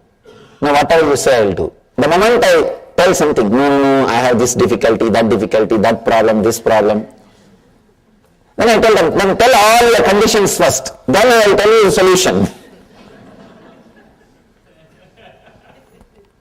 They say, no, whatever you do, I will do. Whatever you say, I will do. The moment I open my mouth, they will have 1001 condition, 1001 priorities, 1001 preferences, 1001 conditions. So, Patanjali says very beautifully, take the responsibility completely on your shoulder. A responsible person, even if he surrenders, it will be so graceful, so beautiful. Irresponsible person, even if he tries to stand on his own, it will be only cunning. It will never be complete. So first thing you need, first thing is being responsible. Being responsible. In the first sutra, Yogaha Chitta Vritti Nirodhaha, Patanjali teaches us the basic truth, be responsible. The moment you are responsible, the moment you feel you are responsible for your thinking, you know very clearly you can stop. You can stop. Only when you don't want to take the responsibility, you are going on postponing, putting things on others, blaming others, then you continue to think. If you blame, you are walking because of somebody, you will continue to walk till you die. If you are blaming, you are talking because somebody is forcing, you will continue to talk till the death. Same way, if you say you are thinking because of somebody else, because of some other reason, you will continue to think till you die, even after you die. So take the responsibility on you. Understand, the truth is you are responsible. Truth is you are responsible. So let you understand you are responsible.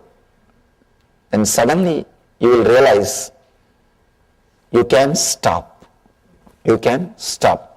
The essence of this whole sutra, Yogaha Chitta Vritti Nirodhaha, is take the responsibility of your subtle action, which I call mind. When you take the responsibility, you know how to stop thinking, how to stop all kinds of expression. You see, mind is not only thinking, there are so many other patterns. Regulation, channeling, mastery, integration, coordination, stilling, quieting, setting aside of the modification, gross and subtle thought patterns, all these things put together. All these things put together is what Patanjali calls Chitta Vritti Nirodhaha, means cessation of mind. Able to play with it, able to do what you want, like a circus, a gymnasium, able to do whatever you want with your mind, or completely rest without it. It's what he calls Yogaha. Nirodha not only means controlling or dropping, it means regulation, channeling, mastery, integration, coordination, stilling, quieting, setting aside of all the modifications of the mind. Of all the modifications of the mind. That is what Patanjali means by the word Nirodhaha. So, I want all of you to contemplate. Let's enter into the first meditation of Yoga Sutra. First meditation of Yoga Sutra is simply doing samadhi, that's all. Now decide, I am moving my hand, I can stop. I am talking, I can stop. I am thinking, I can stop. Just sit with this one truth, with this one sutra. If you are thinking further, be very clear, you are thinking, perfectly alright, thinking is not wrong. I am not saying thinking is wrong. I am saying thinking that you want to stop but you are thinking is wrong. Thinking is not wrong. Thinking you want to stop but you are unable to stop is wrong. So, close your eyes. Sit with a deep, restful awareness.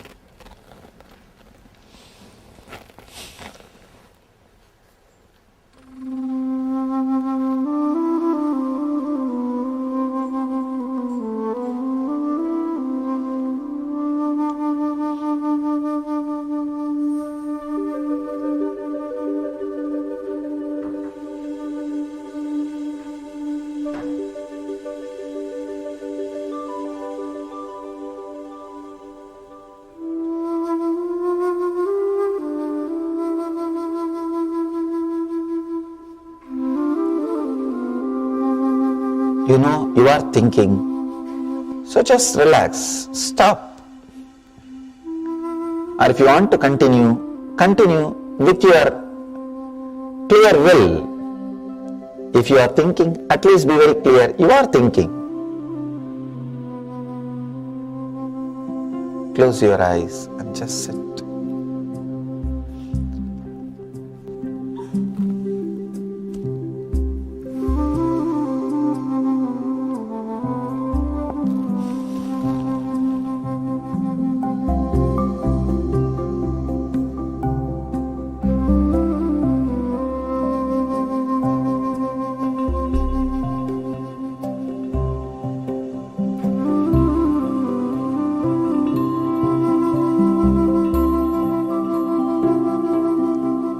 Let my presence and your presence meet each other.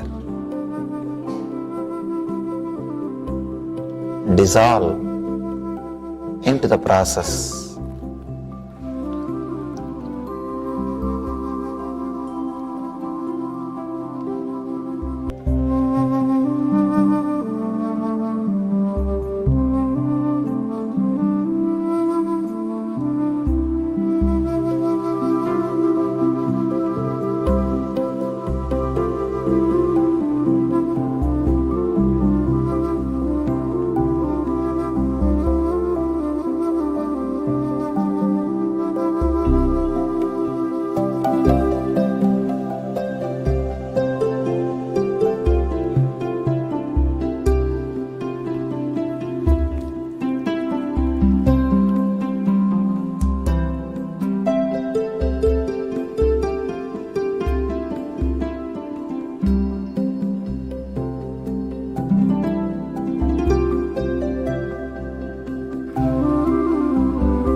Just sit, remembering you can stop thinking if you want to.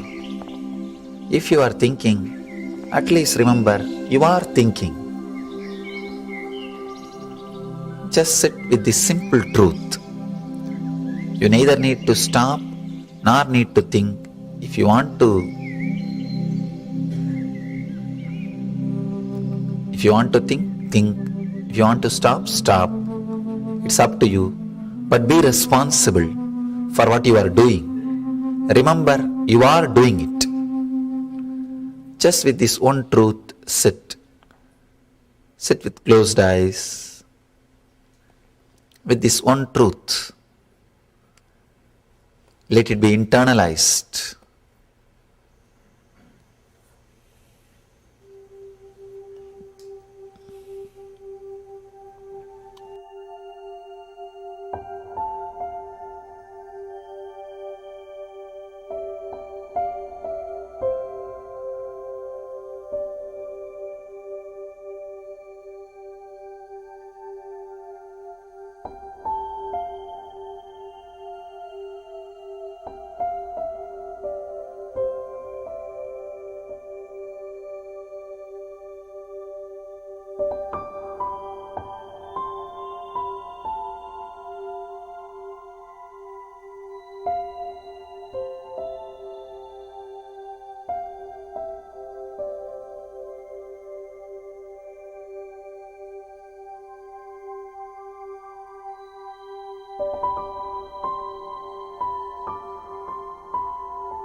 I welcome you all with my love and respects.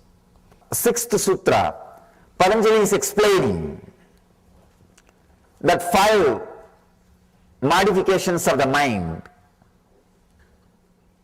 pramana, viparyaya, vigalpa, nidra, smrutayaha. The translation is right knowledge, wrong knowledge, imagination, sleep and memory. These are the 5 modifications which may lead to suffering or joy, anguish or non-anguish. Please understand, 5 modifications: right knowledge, wrong knowledge, imagination, sleep and memory. Let us understand one by one. Is a real master. Is a real master. Even in the second level teaching, he is not losing his truth. He might have put the sugar coat, but he is not reducing the strength of the medicine. That is the mastery you need. How much ever you compromise and try to relate with the disciple, the undercurrent, what needs to be transmitted, should continue to happen. Should continue to happen. Patanjali is doing that job very beautifully. He says, right knowledge. First thing he says, which can lead to suffering or joy, first thing is right knowledge. You may think, right knowledge is also a binding. He says, yes, it is binding. Many times, even though it is right knowledge, even then, it's a mind. Even though it's right knowledge, it's a mind. Going beyond right knowledge and wrong knowledge, that is enlightenment. Even the right knowledge is bondage.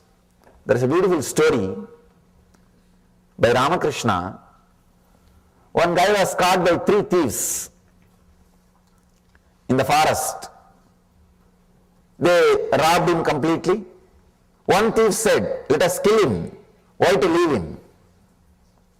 The second guy says, no, what is the need of killing? Unnecessary. Let us tie him in the tree and go away. Third guy, he waits after other 2 guys leave. The third thief, he comes near and releases him, says, all right, I'll show you the way. Go to the nearby village and escape. He leads him to the nearest highway, leaves him. Then that guy who got robbed, he asked the thief, even though you are a thief, you helped me. Why don't you come to my house and have a cup of tea? Thief says, no, after all I am a thief. I can only help you this much. You go on your own, now I will go on my path. So these 3 thieves are the 3 characters. The first thief who said, let us kill him, that is the tamas, inertia energy, the depression energy. The second thief who told, no, we don't have to kill, let us tie him, that is the restlessness, rajas energy, restlessness, rajoguna. And the third thief who freed him and took him to the nearest highway is sattva, means intelligence, right knowledge. Even though right knowledge liberates you, he is a thief. It is a thief. That is why Patanjali says, Patanjali puts even right knowledge as a modification of your mind. He says these 5 modifications can lead to suffering or joy. Even if it leads to joy, it is not enlightenment. Please understand. He says only it can lead to suffering or joy. It cannot lead you to enlightenment. It can lead you to only suffering or joy. One thing with the right knowledge, one good thing with the right knowledge is, it's like it can liberate you. It can take you to a space, you can be free once for all. Like the third thief. It takes you and shows you the way, leaves you in the nearby highway, it says, I cannot come further, I am going on my way, you please go on your own way. He can do that much. Second thing is wrong knowledge. Wrong knowledge, all of us know. Whatever we have, we don't have to say, no. This is not right knowledge, this is not right knowledge, this is not wrong knowledge. I am not saying to classify whatever we have. It's a simple, straight statement. Whatever we have is nothing but wrong knowledge. Whatever name you may give it, it is wrong knowledge. You can say, when you associate yourself with the mood swings of pitta, the liver function, see, your mood swings will be based on your liver function. That is why early morning when you are out of bed, your mood will be different. In the noon, your mood will be different. In the night, your mood will be different. Means, your thought pattern, mood swings are based on your liver functions. Anything which is out of your liver function is wrong knowledge. Please understand, any mood you go through, any knowledge you gain through the mood swings is wrong knowledge. It's like you are drunk. When somebody is drunk, whatever he sees is wrong knowledge. A small story. One guy is teaching his own son how to drink moderately. He thought, if I don't teach, his friends will teach him. If I teach, at least I can say where to stop. At least he will be in control. So he continues the class. After some time the son asks, Father, when should I stop taking? When should I stop taking alcohol? Father says, see at the opposite table, 4 people are there. When you see them as 8 people, you should stop taking. Son says, Father, no, don't you see there are only 2.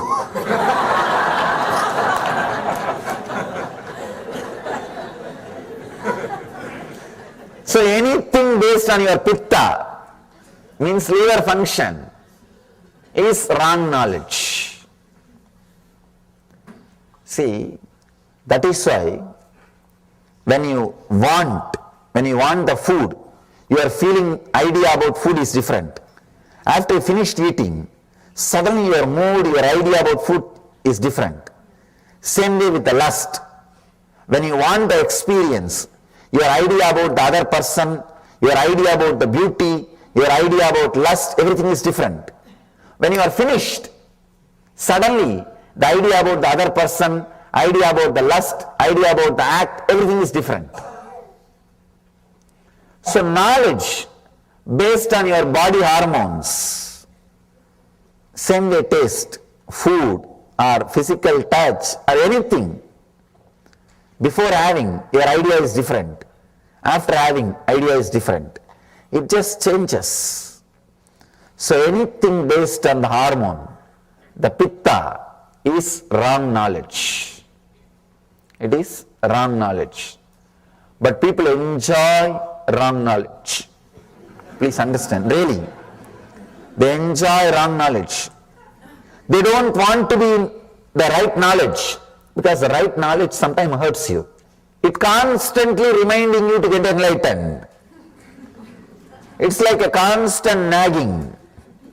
Get enlightened, get enlightened, get enlightened. You just want to switch it off. That is why so much of alcohol, understand, so much of alcohol in the humanity, why you know?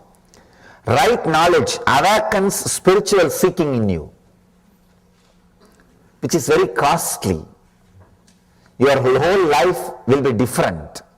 You have to enter into a new zone, new space, which is risky. You may not know about that new zone. So you want to be in your old cozy field. You say, no, forget about it. This house is enough, this wife is enough, this car is enough, this office is enough, let me run. You are afraid to enter into that zone of seeking, because seeking is such, it will just take away your whole life. It is internal tsunami. It just changes you. Nothing else is required. You are new. you are washed, you are fresh. Whatever needs to be taken away from you, leaves you. Only whatever needs to be left is left. It's a very powerful internal tsunami. When you are afraid of that, the right knowledge means reality always leads you to seeking. In the world, there are only two categories. One, seekers. Another one, people who are addicted. That's all. You can't be between. Either you have to be a seeker or you have to be addicted. Because you have to escape from the right knowledge. You have to put that off. You have to switch it off. You have to divert yourself. You can't be constantly in the right knowledge. Because right knowledge constantly asks you to seek further, seek further, seek further. It doesn't let you rest. So seeking does not let you rest. That is why all over the world, why do you think all over the world in all cultures, alcohol is like a habit? Alcohol is next to food, consumed next to food. Because man wants to be in wrong knowledge. He wants to be in delusion. He wants to be deluded. He wants to be in imagination. He doesn't want right knowledge. He doesn't want to be in reality. How many laws? Almost all countries have laws about the alcohol. But no country is able to stop. No country is able to stop. All countries, all cultures, all civilizations, all of them tried to ban alcohol. At least few times they have tried. But the moment they ban through the law, more alcohol is consumed. It becomes a big problem. It becomes a big headache for the government, police, law enforcement departments. Then nothing can be done. They open it. There's only one thing which can liberate human beings from alcohol. That is encouraging spiritual seeking. Just like we have so many insurances, we should create one more insurance. If you are doing spiritual seeking and lose something, they are insured. If a civilization can ensure spiritual seeking, if civilization can give you assurance, be a spiritual seeker, you will not lose anything. Our civilization, society setup is created in that way. In India they tried. And the experiment was really successful. The experiment was really successful. If you are a seeker, you will never lose anything in that society. Anything in that society. In my case, I lived cream of my life is youth. Between 17 to 25, I neither studied nor worked for the society. If I was in any other country, I would have been put in the homeless asylum, homeless shelter, or mad people asylum. They would have put me in all psychotherapy, psychiatry, psychopathy, all kinds of pathies and therapies and deprogramming programs. They would have put all possible medicines and doses on me. But the great civilization, the great society did not do that to me. When I was on my own, when I started seeking, it had sympathy, it had passions, it had compassion. Apart from that, it gave me food, shelter, clothes, everything with respect. Understand? Not saying you are an unwanted guy, but we have to maintain what to do. No. Not with that feeling. How the homeless people are served. The developed countries, how the homeless people are treated. We will give you food. You are unwanted guy, what to do? We'll give you what you need. At least don't become a criminal. We will give you what you need. Just keep quiet. Not with that unwanted feeling. No. With encouraging. Please do it. You are right. You are right. Anywhere, if I am given food without they touching my feet, I am not supposed to accept. And that is the way I lived. Understand? You can't imagine giving food to a homeless guy and touching his feet with respect. Can you imagine? No. You can't imagine. In the developed countries, you will give food and shelter and clothes and whatever needed to a homeless guy and fall at his feet and do namaskar. Offer your respect. Saying you are right, please, you are encouraged, please do what you are doing. No. But the civilization did it. The society did it. When I go around all over the world, I understand. I am surprised. The civilization was built for enlightenment. It is built to create enlightened beings. Many times people ask me, why only in India so many enlightened masters are there? Why they are not spread all over the world? They should have been spread. God should have sent here and there. Why they are all completely concentrated in India? Please understand, it is not an accident. It is an incident. The civilization itself is prepared, trained, created for enlightened masters. Same way, there are many things missing. They don't have 911, as I told you yesterday. They don't have many things which developed countries have, but they have few things which no other civilization can produce. They have insurance for seekers. The whole society is an insurance for seekers. Whole civilization is insurance for seekers. Billions and billions of rupees are spent in creating infrastructures, basic needs for the seekers who wander all over the country. Billions of dollars is spent by philanthropists. The first philanthropy activity in India is not creating education infrastructure or medical infrastructure. Infrastructure for seekers. That is the first priority. In India, any rich man, see in the developed countries, any rich man, if he is fed up with the money, if he wants to do charity, only when he feds up with the money, he will do charity. When he feds up with the money and he wants to do charity, the developed countries, he may create an hospital or he may create a school. But in India, if he is fed up with the money and if he wants to do charity, first thing will be, he will create a monastery or a temple. Means infrastructure for seekers. The whole civilization is directed towards enlightenment, towards seeking. So only if you give assurance and respect for seeking, only the civilization which gives assurance and respect for seeking can be liberated from alcohol. If any civilization needs liberation from addiction of alcohol, if it wants to save its citizens from alcohol, the one and only way is encourage seeking. Encourage right knowledge. Lead people towards enlightenment. Lead them towards the conscious growth. Lead them towards super consciousness. That is the one and only way to liberate from alcohol. Till then, alcohol will continue to rule. The addictions will continue to be there.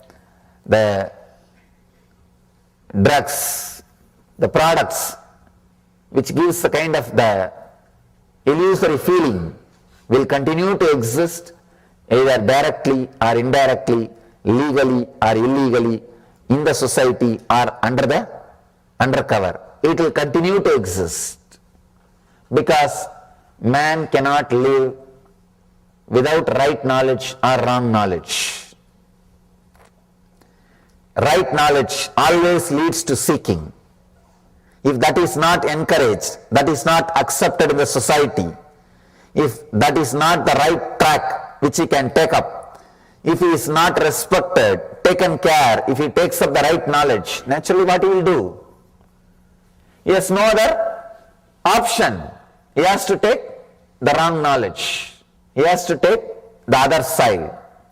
So any civilization wants to save its citizens, its people from the addiction or products which creates delusions and illusions, The one and only way is encourage right knowledge. Let that civilization think about encouraging seeking. Let that civilization think about supporting the seeking. In India, I have seen every 30 mile you will have a place for resting and food if you are a seeker. Because I walked length and breadth of India. Maximum I can walk only 30 miles per day. So I have to rest. I have always found a temple or a monastery where I can rest. I am respected, supported just because I am a seeker. No other qualification. No ID card is required. In India there is no social security number. Please understand. But first of all, there is no security. What about social security number? There is no social security number. There is no way to track. There is no way to find out information about you. Nothing exists. The only social security number is this color dress. That's all. You will be surprised. Even in the train, government trains, the government officials who are supposed to take care that whether TTs, ticket checkers, will not ask for a ticket.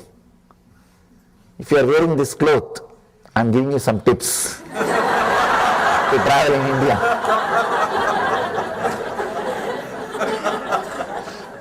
Now I am telling you from my experience.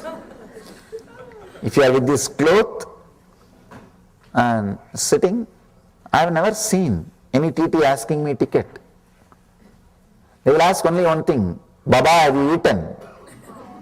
Means, it's a very respectful word. Baba means father. Oh, father, have you taken food? That's all. I wandered 9 years. 9 years I did yatra, means pilgrimage. So, whole length and breadth of India. Every 30 miles you have a stoppage. You have a food with respect. That is the main thing. With respect. They touch your feet. That's the first thing. They touch your feet and offer. And they encourage what you are doing. They support what you are doing. They respect what you are doing. So only a civilization which can support seeking, which can encourage seekers. This is one aspect of seeking I am saying. Even otherwise, even when you are living with your family, if the society knows you are a seeker, you have a different position. You have a different place. You have a different respect. That whole society, it is in their blood. So any civilization encourages seeking, supports seekers, will liberate itself from the wrong knowledge and the products which creates delusion. The products which creates delusion. So civilization which encourages right knowledge helps their citizens to go beyond wrong knowledge, to go beyond addictions. Paramahamsa Nithyananda conducts Inner Awakening, a 21-day enlightenment intensive course, and Life Bliss Engineering, a 3-month course for having a yogic body and Vedic mind. Call 919731257960, 919742203311.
सदाशिवसमारम्भां शङ्कराचार्यमध्यमाम् अस्मदाचार्यपर्यन्तां वन्दे गुरुपरम्पराम्.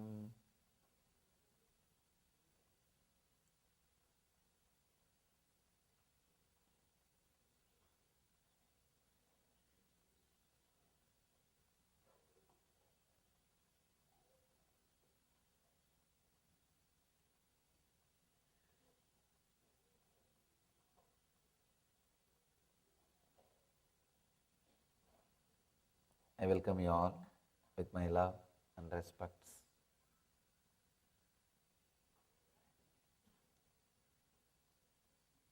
Let me take few minutes to introduce this great book, Patanjali Yoga Sutras,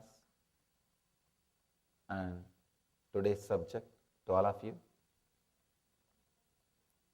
You may be aware that I am delivering a series of discourses on Patanjali. He is the father of yoga. From this book, all yogic traditions originated. I can say not only all yogic traditions, almost all religions are influenced directly or indirectly from these sacred and secret teachings.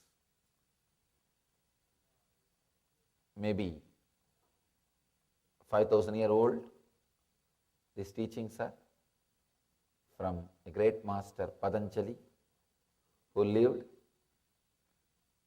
in a place called Chidambaram in South India, in Tamil Nadu, and left the body in a place called Rameshwaram in South India.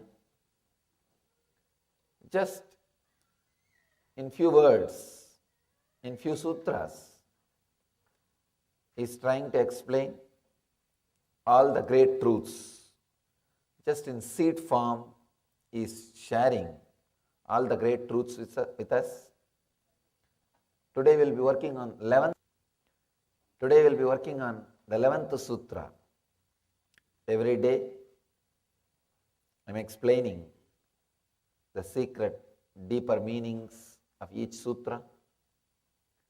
Patanjali is talking about 5 different modifications of the mind which can lead either to pain or joy inside us. 5 different modifications. 1. Right knowledge. 2. Wrong knowledge. 3. Imagination or fantasy. 4. Please understand, each subject is taking us one by one, step by step, subtle and subtler. Subtler and subtler is taking us to deeper zones. Right knowledge, wrong knowledge, imagination, and sleep and memory. These are the 5 modifications of the mind. Right knowledge. With right knowledge, you don't need to work on it.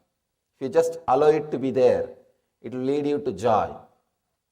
With wrong knowledge, you need to work on the content. You need to change the direction.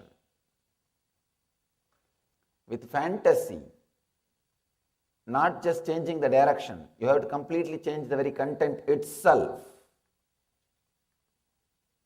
Sleep, not only content, even the container has to be changed. Is taking us to deeper layers. 5th is memory. Today we will see the 5th modification. I have already explained all the other 4 modifications.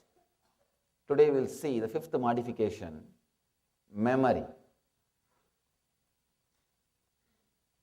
Patanjali is helping us how to use each modification to achieve joy, more and more bliss, more and more freedom, more and more ecstasy.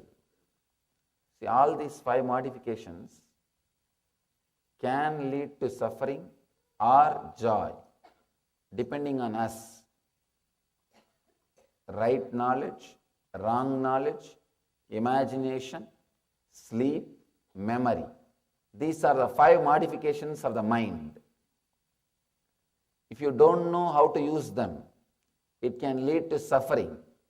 If you know how to use them, it can lead to joy. It is just intelligence. It is just intelligence, how you use it. These 5 modifications, either it can bring pain, suffering and disturbance, or it can lead us to joy, bliss and fulfillment. How you live with it, how you handle it, how you behave, how you go through the whole situation.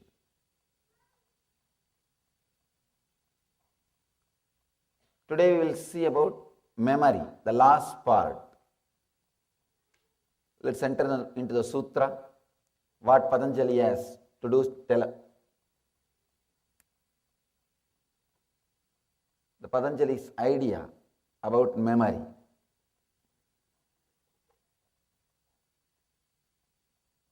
Anubhuta Vishaya Asampramosha Smrutihi.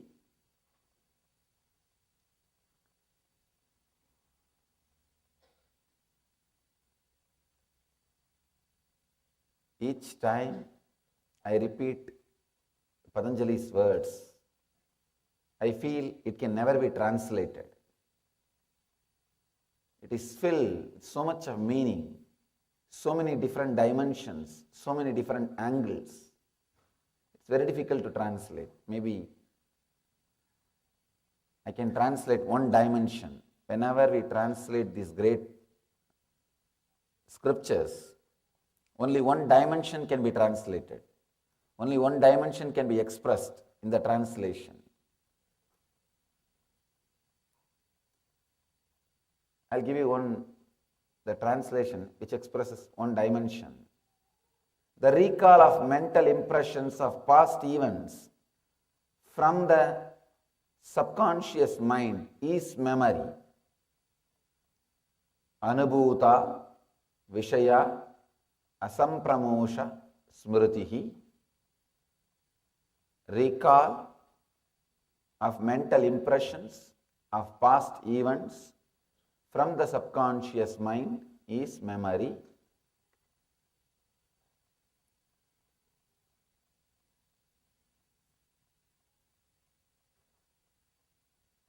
The memory can lead either to suffering or to joy in our day-to-day life. How we use it, how we relate with it, how we connect with it, how we respond to it. The memory is responsible for your spontaneity, decision making. I can say anything available to you in the outer world, memory is responsible. Whether your medicines or research and development done in all the fields of the outer world, it's because of memory. And the same way, all sufferings, all psychological disorders. In Sanskrit, we have a beautiful word. Bhava Roga means the birth itself is a disease, including the disease of birth. For everything, this memory is responsible. This memory is responsible for all the joys, all the things which you enjoy in the outer world. Same way, the same memory is responsible for all the sufferings you go through in the inner world.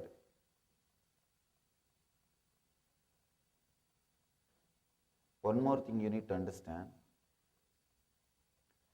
Memory is responsible for all the joys you experience in the outer world. And not using the memory is responsible for all the sufferings you go through in the outer world.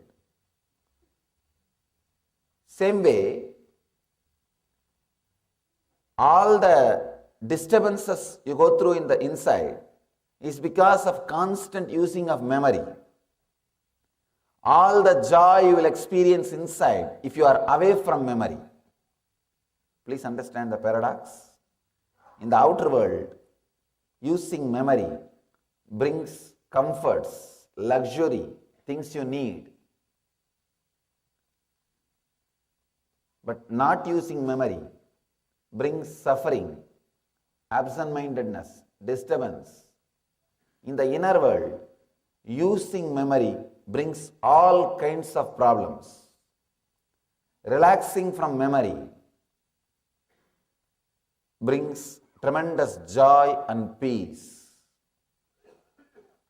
In Sanskrit, we have a beautiful word, trobhava, means hiding, making you forget.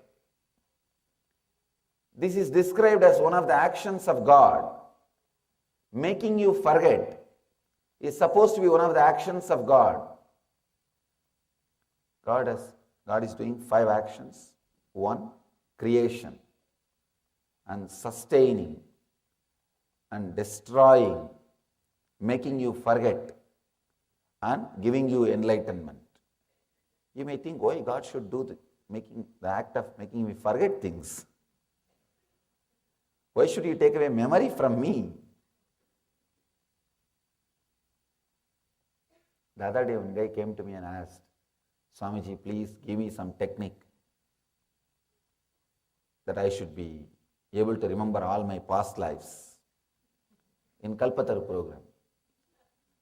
Kalpataru is supposed to be the program. Whatever people ask, they have to experience. I said, do you know the side effect or after effects of what you are asking? He said, I want to know all my past births, Swamiji. I want to know where I was, what I was doing and everything. I asked him, first of all, why did you come for this meditation program? To find peace, Swamiji. I asked him, what is your age? He said, 42, Swamiji. These last 42 years' memories are not letting you to be in peace. Understand, you are not able to handle just the 42 years' memories. If suddenly the past life memories are awakened inside you, and 2-3 more births, it means almost like maybe 200 years.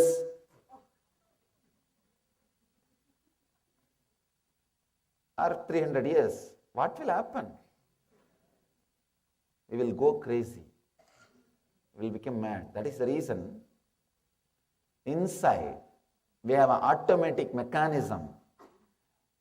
Once it reaches certain load, automatically run clutches. It just disconnects and it goes to archives. It is not available to you directly. I can say there are 3 levels of memories. The files which you have on your table, which you handle every day. You know who is your wife, who is your son, who is your daughter, who is your mother, and who is your boss. The relationships which you maintain, the place where you live, the files which are directly connected to your day-to-day routine. There are memories which are in the cupboard, inside your office, which are in your cupboard.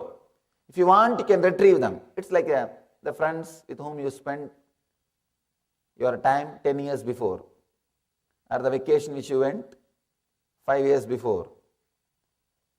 If you want, you can bring them, but it will not be continuously available on the table. That's the second kind of memory. The third, which is in archives room, you can't access without a special key, meditation techniques. That's a past birth. Once the load becomes too much on the table, there is automatic system to move the files automatically to the archives room. That is what we call trobhava. Reducing the load on your consciousness. Please understand, the modern day psychology and psychotherapy, all of them look too small in front of Patanjali. in front of his depth and his clarity and his vision, I am surprised he is able to penetrate, describe, give solution for all modern day men problems. Usually whenever a society, a civilization reaches a level of sophistication, only then men face many psychological problems. If civilization has not evolved to that level, he will not have psychological problems, he will be stuck with the physiological problems. See, psychological problems are luxury. No, really. Only if you have too much, you can afford. Otherwise, you can't afford psychological problems. That is why all evolved or developed civilizations are only suffering with psychological problems. Otherwise, you can't afford to have these problems. Even you can't afford even to have physiological problems. So where is the time and energy to go on, sit and brood about psychological problems? What is psychological problems? If you describe detail, if you look little deep, whenever you see an ad in the TV about a new psychological problem, you always feel with you, do I have? And the symptoms are also explained in a very broad way. In India, the astrologers will predict your future. The newspapers and the TVs, they will give predictions. It will be told in a very broad way. This week, you may not have sufferings with money. Your wife may not listen to you. If she listens, how can she be called as wife? They will give you predictions in a very broad way. Students need to put little more energy on their studies. Naturally, what will you do? You will start comparing. I think it matches me. It will be told in a way, with the words, anybody can make anything out of it. It's a technique actually. It's a very powerful technique. It has to be very generalized, and same way anybody wants, he can pick up and connect with himself. Same way, here I have seen these TV ads for psychological problems, even physical problems. The other day I was reading an article. It says, any psychiatric disorder, you create a symptom and the whole system announce about that problem, publicize about that problem, you have people who are having that problem. How come? How come it is happening? Any problem you announce, you have people. Actually what happens when you announce some 2-3 symptoms? Constant irritation for last 1 week, emotional outburst 3 times a week. You give this kind of symptoms. What do you do first thing when you listen to the symptoms? I think in that 4 symptom I may be having 1. Should I check once with the doctor? One side of our mind says, no, I am okay, everything is okay. Slowly when you listen to the same advertisement next time, you think, I think, why take risk? Better, let's check once with the doctor. And when you listen to the same advertisement 3rd time, you are almost ready. I think not only 1 symptom, I can say even for the 2nd question, yes. You go for some test.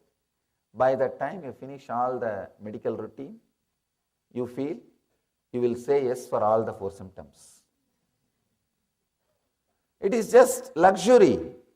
You need to constantly brood over it. Otherwise, you can't create psychiatric troubles, psychological problems, psychiatric disorders. I am surprised. 5,000 years ago, Patanjali is able to look into the problems of developed civilizations. I don't think India had all these problems 5,000 years ago. Even though it was a developed civilization in a different way, but he was able to penetrate and look into the human consciousness and see what all can come, what all can happen. I can say Patanjali is the oldest book, oldest scripture which is relevant to largest number of modern men in the planet Earth. Please understand. Oldest book which is relevant to the largest crowd in the civilized world. Other day I was reading the Times magazine which says one among the 4 Americans some way, directly or indirectly, practice some form of yoga. Of course, we have thousands of forms of yoga now, super deluxe Kundalini yoga. I was shocked when I read the names. All kinds of deluxe, super deluxe, all kinds of power, so many varieties of yoga, so many brands of yoga. Anyhow, he is the father of all those brands. Fortunately, he is not seeing all his brands.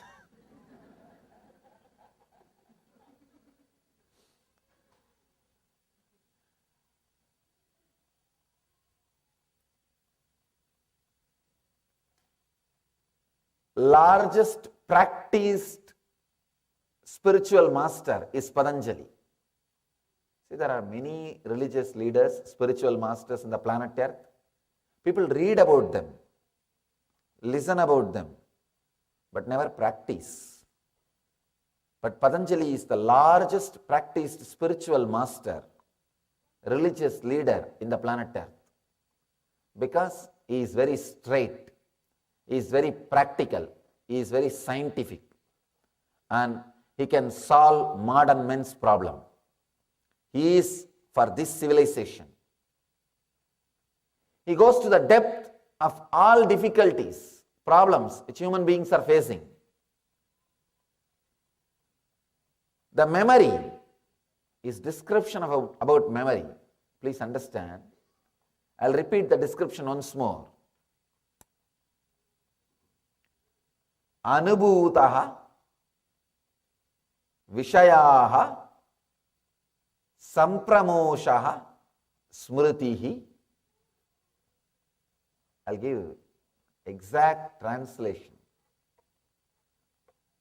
I wanted the Sanskrit Sutras to be recorded so that if I have missed some dimensions of translations, people who watch can understand the original concept. The recall of mental impressions of past events from the subconscious mind is memory. I can say this is a source of all good things and bad things. All scientific research can happen only based on memory. Only based on memory. You need a memory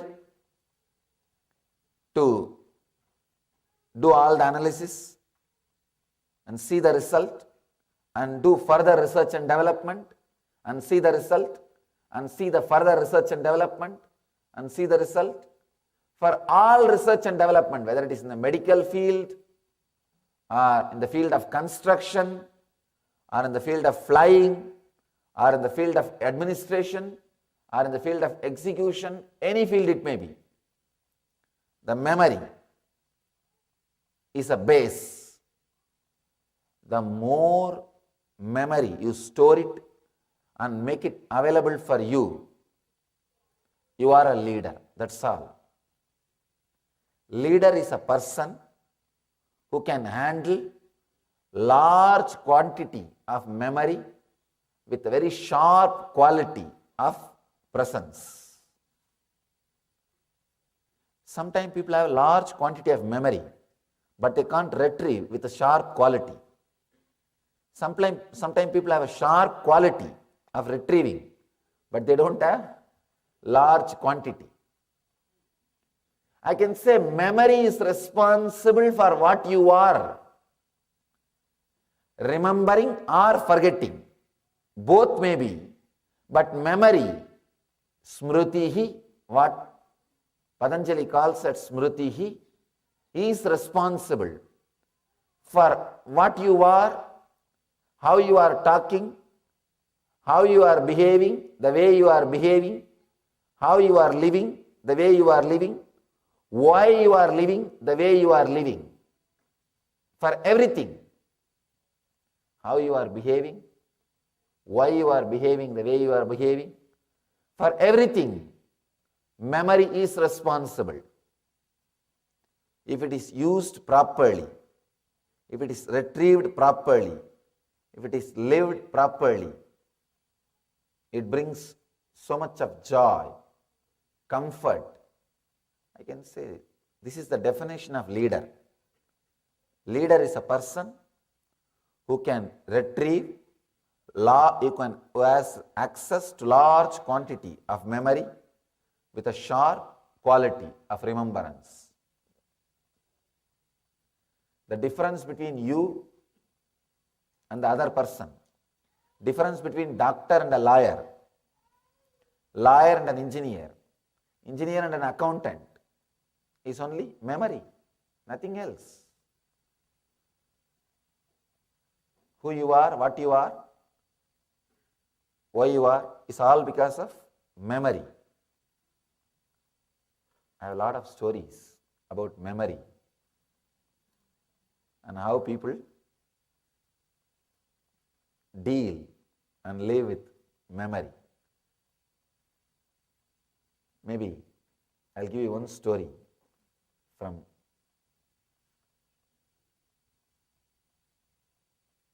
about how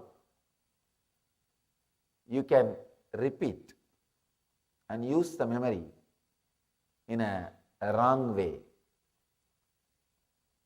3 engineers and 2 accountants are traveling in the train. 2 accountants are talking how the train tickets are very expensive. 3 engineers say, no, we take only 1 ticket and all of us share because train tickets are too expensive and we always travel in this train. These accountants, being accountants, they asked, how are you managing? The ticket checker comes, what do you do? This guy said, just see the drama. When a TT comes, these guys get into the restroom. TT goes over the restroom and knocks, ticket. One arm comes out of the door and gives the ticket. That guy goes. These 2 accountants are very impressed by the whole scene. Next time, when they were coming back, these 2 accountants did the same thing. Both of them got only 1 ticket. These 3 engineers did not even buy 1 ticket. The accountants warned them, hey, without even having 1 ticket, it's not going to do.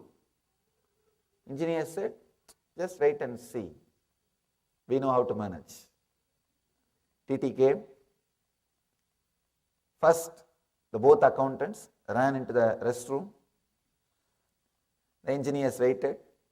After 2 minutes, one engineer went and knocked the door and asked, ticket. The guy opened and gave the ticket. Now you know the rest of the story.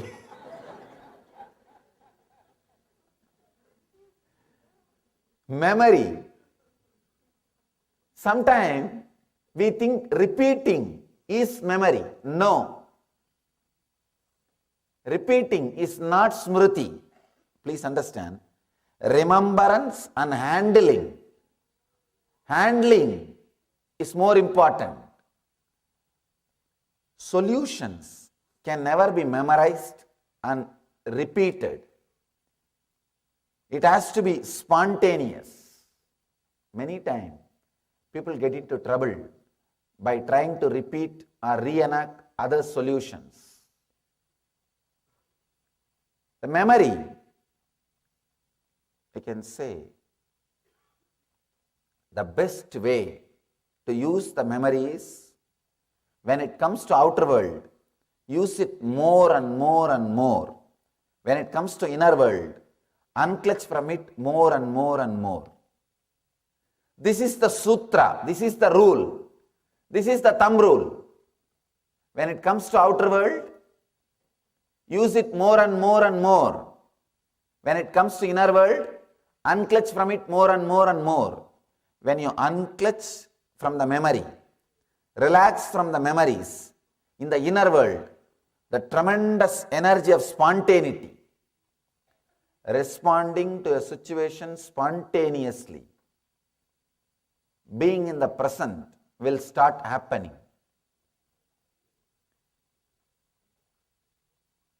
Grace, there is a beautiful word, Sanskrit word, mahima. Mahima means grace. The mahima happens to you when you are unclutching from the memory. When you unclutch from memory, the grace starts happening inside you.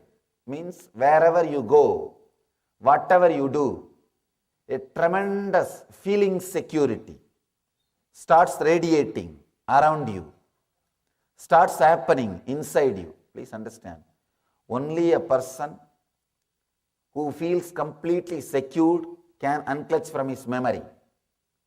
Only a person who can unclutch from his memory can feel completely secured. All over the world, I am continuously giving discourses. Every day, if you see the website, you will see somewhere or other I am speaking. And I have only sutras in front of me. This book is just sutras, nothing else. Sutras and some stories, means jokes, just to share with you. No other hints. People ask me many times. This book has only, the sutra also I bring the same sutra. I bring it so that verbatim I repeat. Sometimes people think sutra also I am making it. No, I am talking from the original sutras. People ask me, how do you speak, Swami? Continuously, without any preparation or hints or notes. Last 6 years of my public life, I have spoken at most 5,000 hours. Only when I speak on the scriptures, I even keep these sutras. People ask me. All I tell them is only one thing. Somehow, fortunately, I learnt how to unclutch from memories. How to unclutch from memories. I have a story about this discourse, lectures. This guy, a very popular speaker, he gets into the stage, gives his discourse. When he comes down, wife calls him. How was the discourse? How did you feel? This guy asks, which discourse you are asking?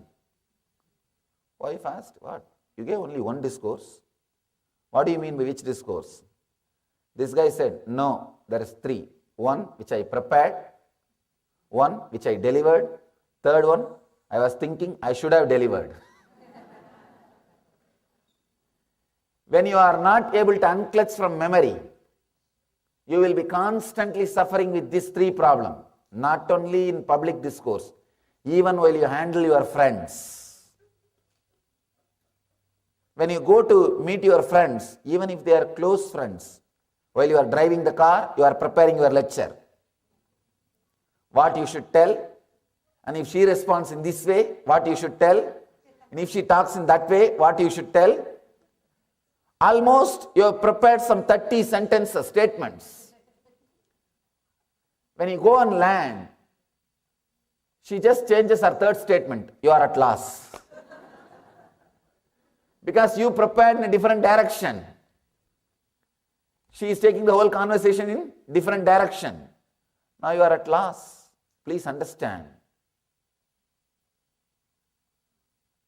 Sometimes, too much being dependent on memory, we become sterile, dead. The life is lost. The so-called education, The education which happens to you, please understand, I am using the word happens to you because I feel sometimes it is an accident.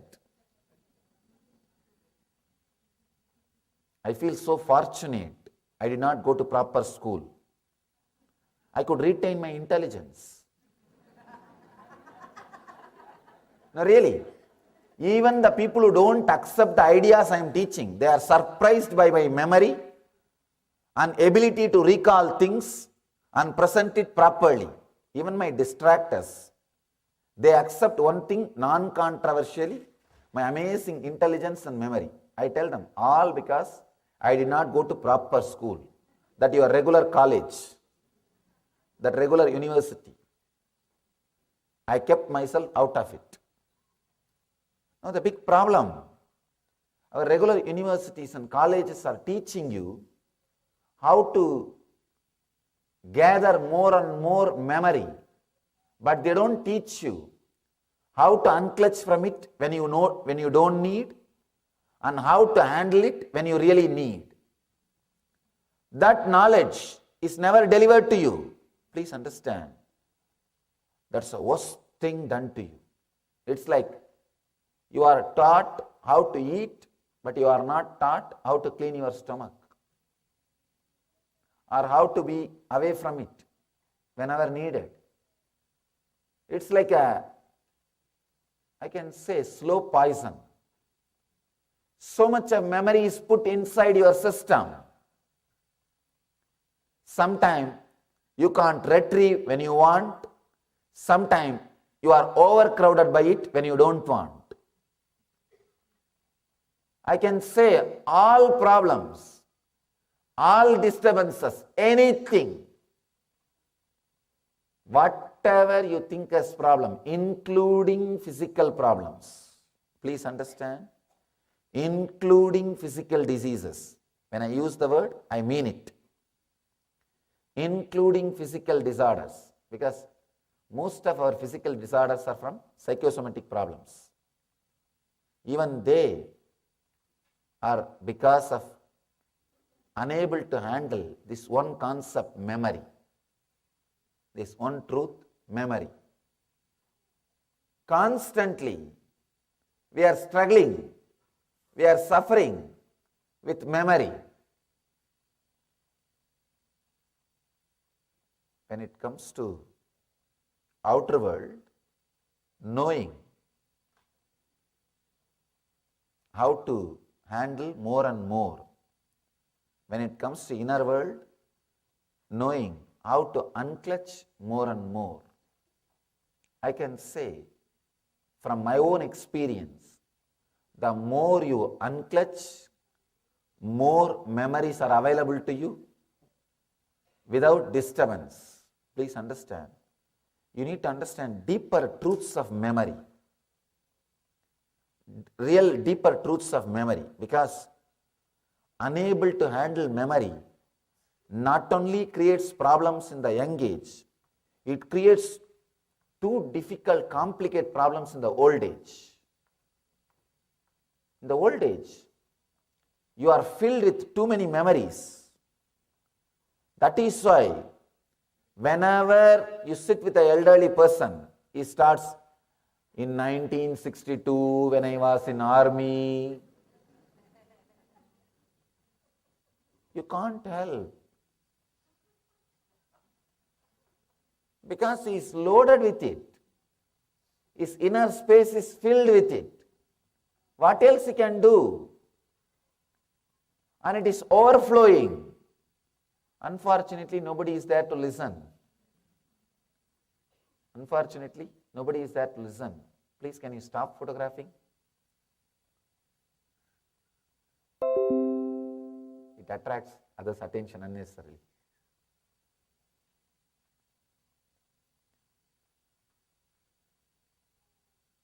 You don't know how to handle. You don't know what is going on inside. Another one big important thing we need to understand.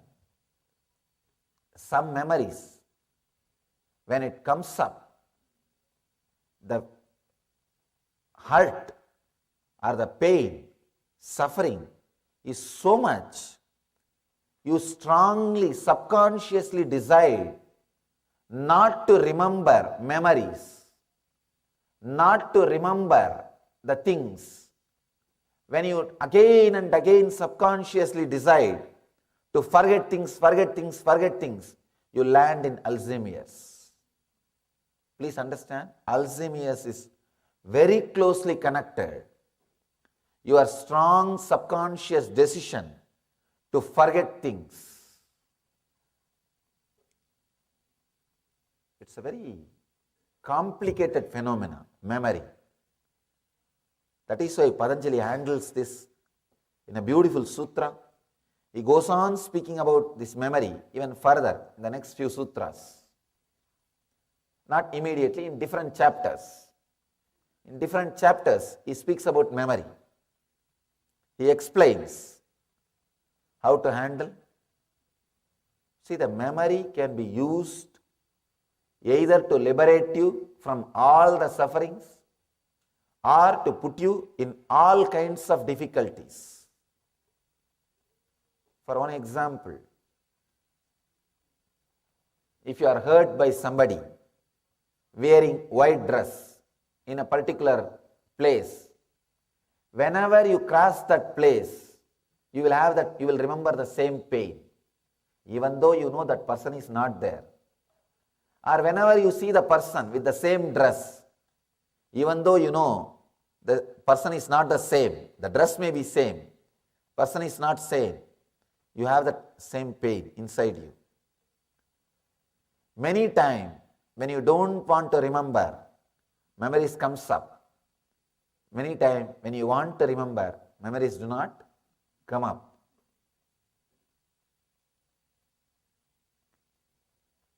The other day, one university professor was telling me, Swamiji, it takes 3 hours for me to prepare 45 minutes this lecture. And after that, I am always stressed when I am presenting that lecture to my students, whether I am remembering all the points or not. But how come you are so casual, free, wherever you go? He attended some of my discourses. Wherever you go, I am seeing you are just constantly expressing for hours together. How is it happening? I told him, fortunately, I don't remember things. That is the truth. Fortunately, I learned the technique of unclutching. Please understand, when you learn the technique of unclutching, the quantity of memory available to you, the quality to retrieve, both are just, I can say, increased, not few persons, not in the percentage level. It just explodes, maybe few hundred times. If you understand this science, you will understand much deeply what I am trying to express.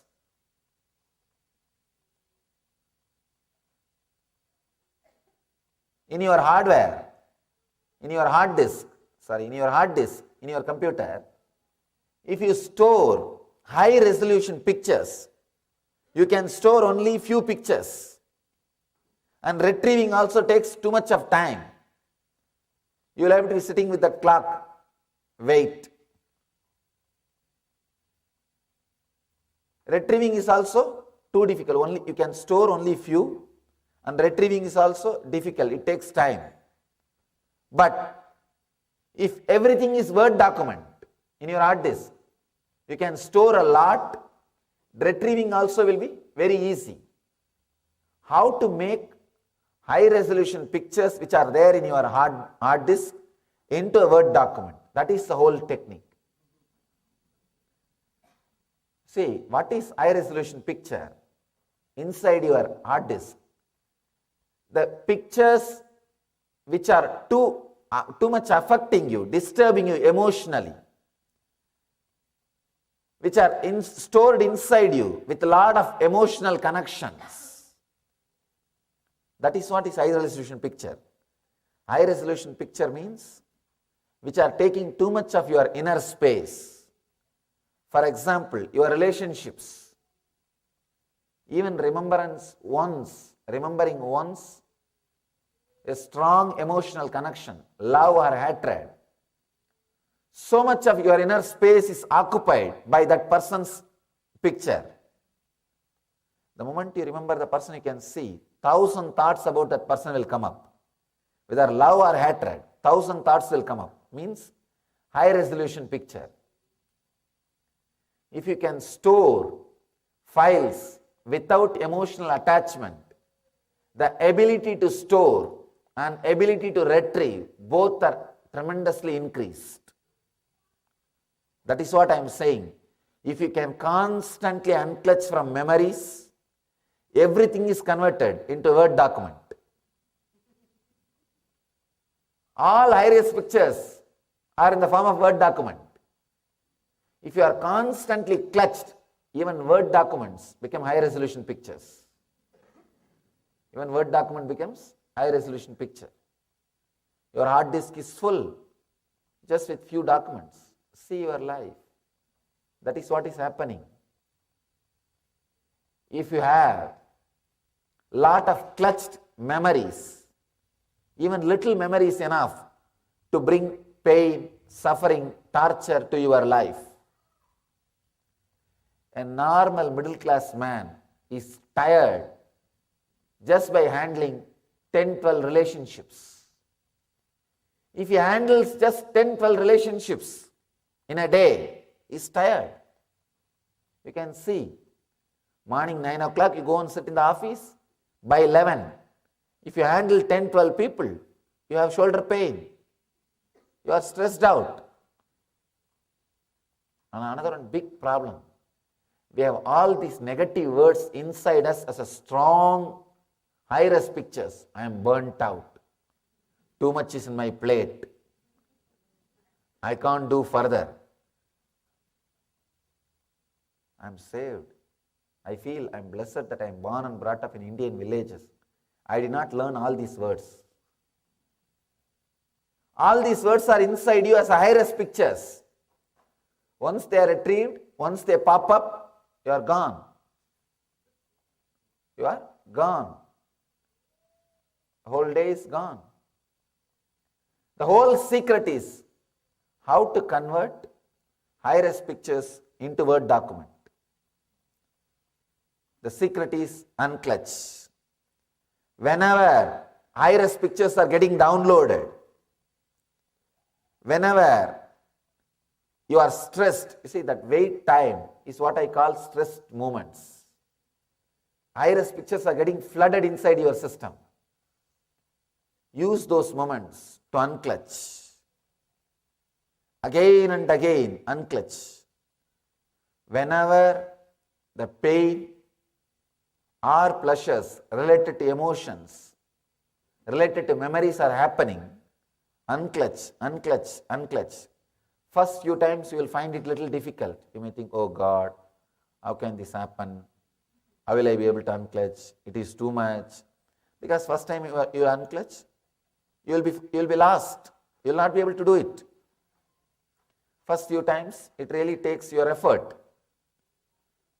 You say, no, it is not possible, it cannot happen. No, relax. The next sutra, beautifully Patanjali explains. Very powerful sutra.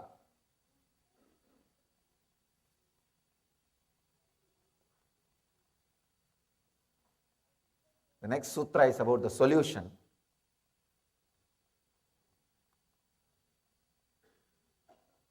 Relaxing from these thought patterns through constant and intensive practice of unclutching.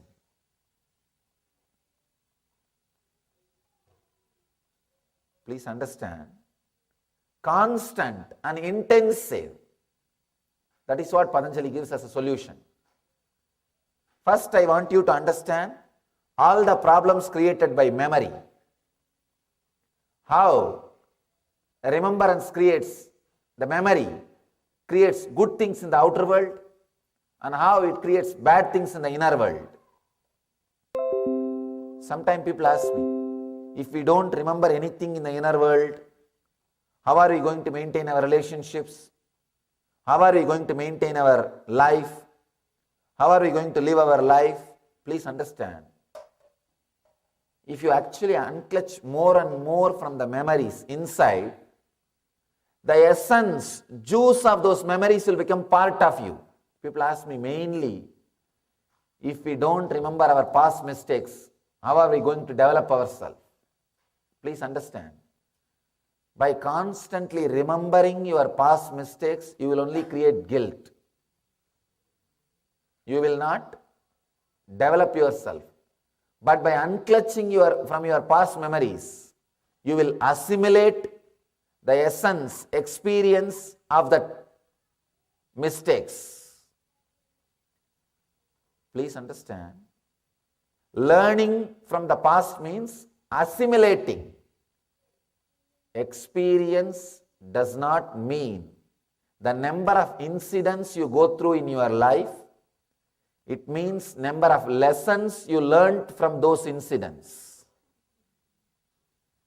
That learning, assimilation itself happens only when you unclutch.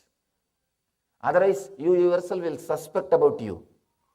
I have seen people, they remember something, but they have not assimilated. They have not assimilated. One guy calls the mental hospital. Hello, is this the state mental hospital? The other side, they say, yes, it is. This guy asks, can I speak to Mr. Russell in the room 727? The operator, one moment, I will connect you. She connects, there is a pause. Then she says, I am sorry, Mr. Russell is not answering. This guy says, good, that means I must have really escaped.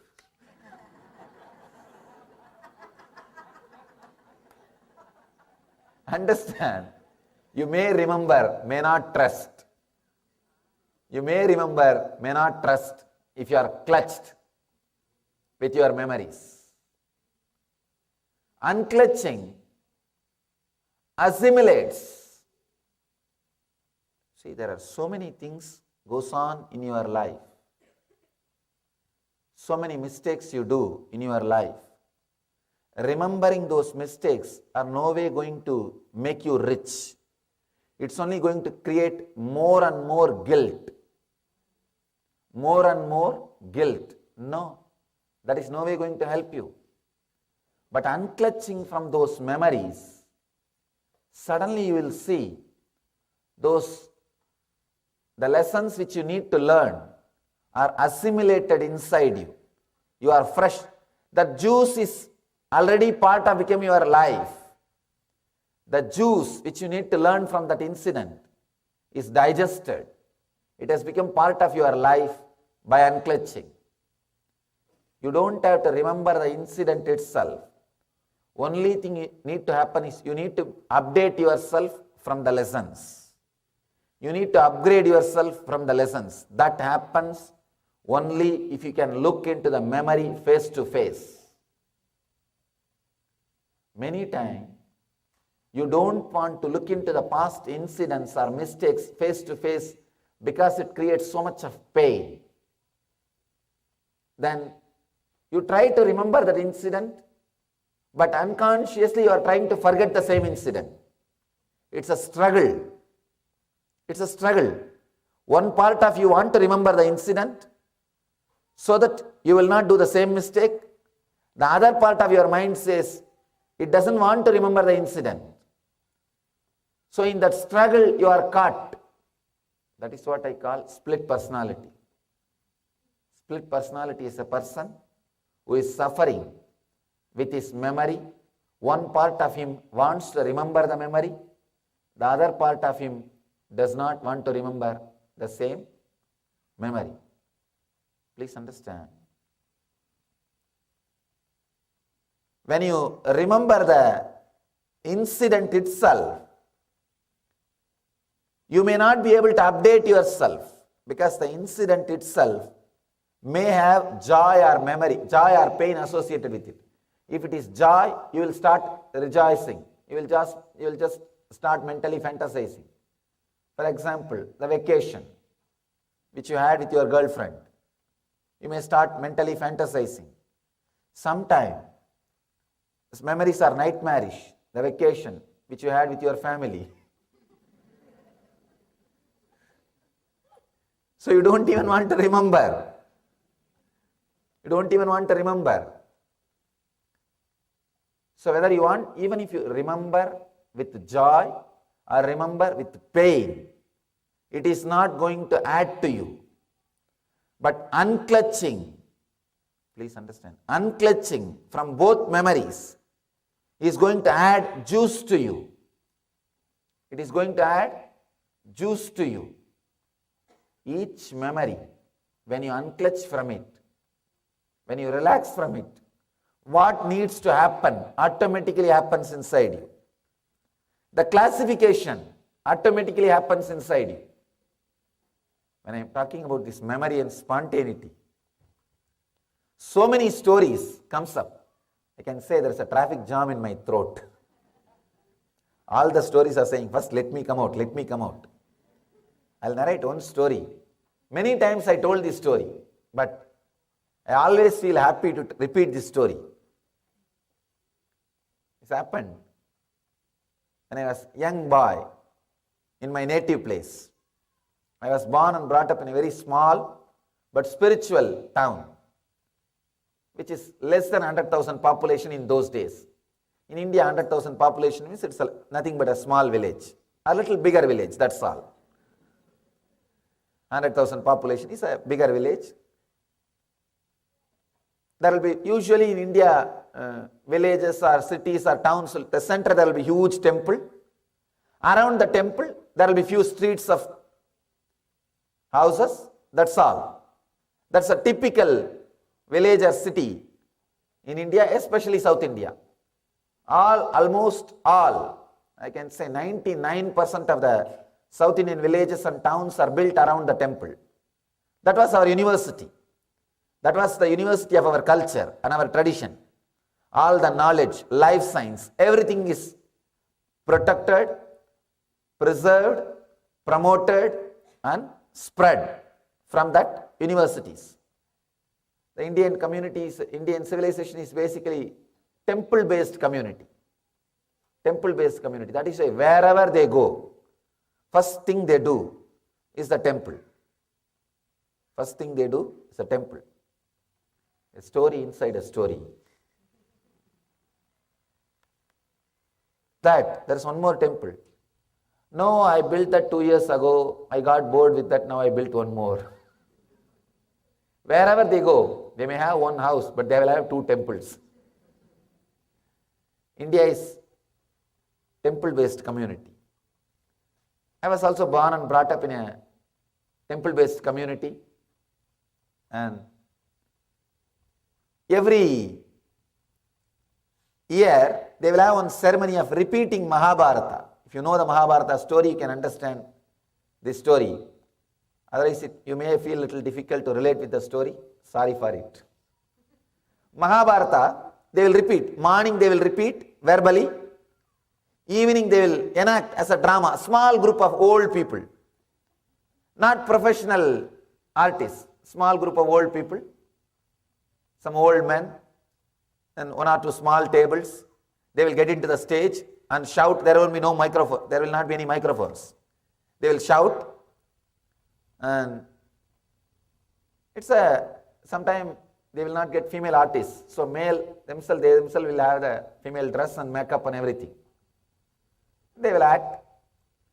That day the story was Draupadi Vastrabharana. Means they pulled the cloth of Draupadi in the court to abuse her, to disrespect her. That's the story. As per the story, the man who was dressed as a Draupadi, he was wearing 7 saris, very thin saris. In India, you will get saris which you can fold it and keep it inside a matchbox. Not American size matchbox, Indian size matchbox. You can keep it inside matchbox. That kind of sari. This guy will be wearing 7 saris, and that Duchadana, the character, villain character who is supposed to pull the saris. By the time he pulls the 6th sari, he should act as if he is tired. And that Draupadi, she was supposed to shout, Krishna, come. Then behind the screen, the Krishna will jump into the stage and say, I have come, what do you want? And the villain is supposed to fall, saying that, oh, I am too tired, too much of cloth is coming, by the Krishna's grace. This was the whole scene supposed to be. If you know the scene, if you know the story, you know the scene. That day, the story started. This old man was decorated as a Draupadi. He came. The story went on. The guy, the villain, was pulling the saris. Suddenly he forgot the count. Suddenly he forgot the count. This guy is wearing 7 saris. He is supposed to pull only 6th. 6. This fellow forgot the count. And he is pulling the 7th sari also. That Draupadi, she also lost that coolness. She was supposed to shout Krishna, and Krishna is supposed to come from behind the scene. She started shouting to that fellow, hey, leave me, hey, leave me. And I was sitting there, I couldn't understand what is going on. Morning in the story they told something else, and now something else is happening.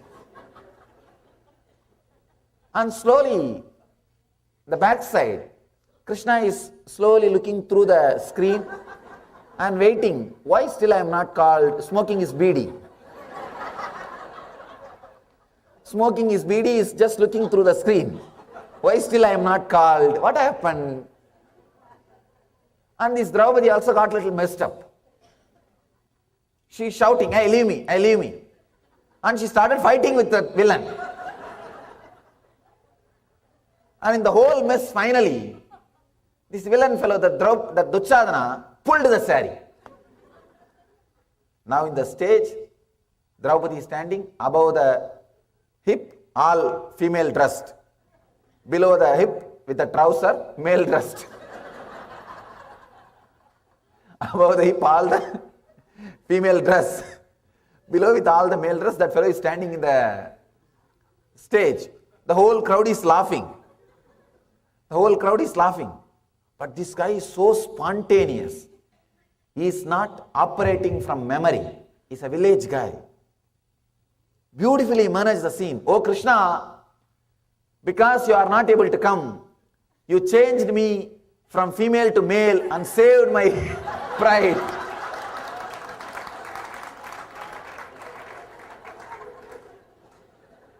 Understand? He is not operating from memory. He is operating from spontaneity. An educated man can never do this. Because your university will not teach this. Our universities, colleges, the education system, everything teaches how to add memory. How to add memory. Please understand, till human beings are taught how to unclutch from the memory when they don't need or when they need. The psychosomatic problems and psychiatric disorders are not going to leave the planet Earth. I can say maybe it is a plan of psychiatry department and the education system. Now it's like a constantly promote food and produce medicine. That's the same thing. That is why I don't know whether it's a coincidence or not. Around the country, the food and drug is always associated. First you eat this, then we will give you that. Same thing with the education system. The Vedic education system starts with a beautiful concept. It starts, first thing you are taught is unclutching. Please understand. Gayatri initiation, in the Vedic tradition we call, first thing, you are taught how to unclench. At the age of 7, you are not taught how to acquire more and more memories. They say very clearly, you are going to enter into the danger zone of acquiring more memories. You are going to handle more memories. Get ready with your boat, with your protection system. Be ready. First thing they are taught is unclutching. The Gayatri initiation is the technique for unclutching. All you are taught is relax into the consciousness which awakens your superconsciousness. So now you are ready to go. Now you can start acquiring more and more memories. Please understand, unless you learn how to unclutch, if you acquire more and more memories, naturally it is going to be load on your system. When it is load, what you need may not enter your system, what you don't need may enter your system, may enter your inner space. Big problem with the truth. It hurts sometimes when it is straight away told. When I am saying our universities, colleges, education system is loading our system, we feel it hurts sometimes. We ask the question, no, Swamiji, that pays our life. We have to remember, then only it will pay for us. I am not saying you don't have to remember. You need to remember when you need to remember. You need to remember only when you need to remember. Not all the moments, all the time.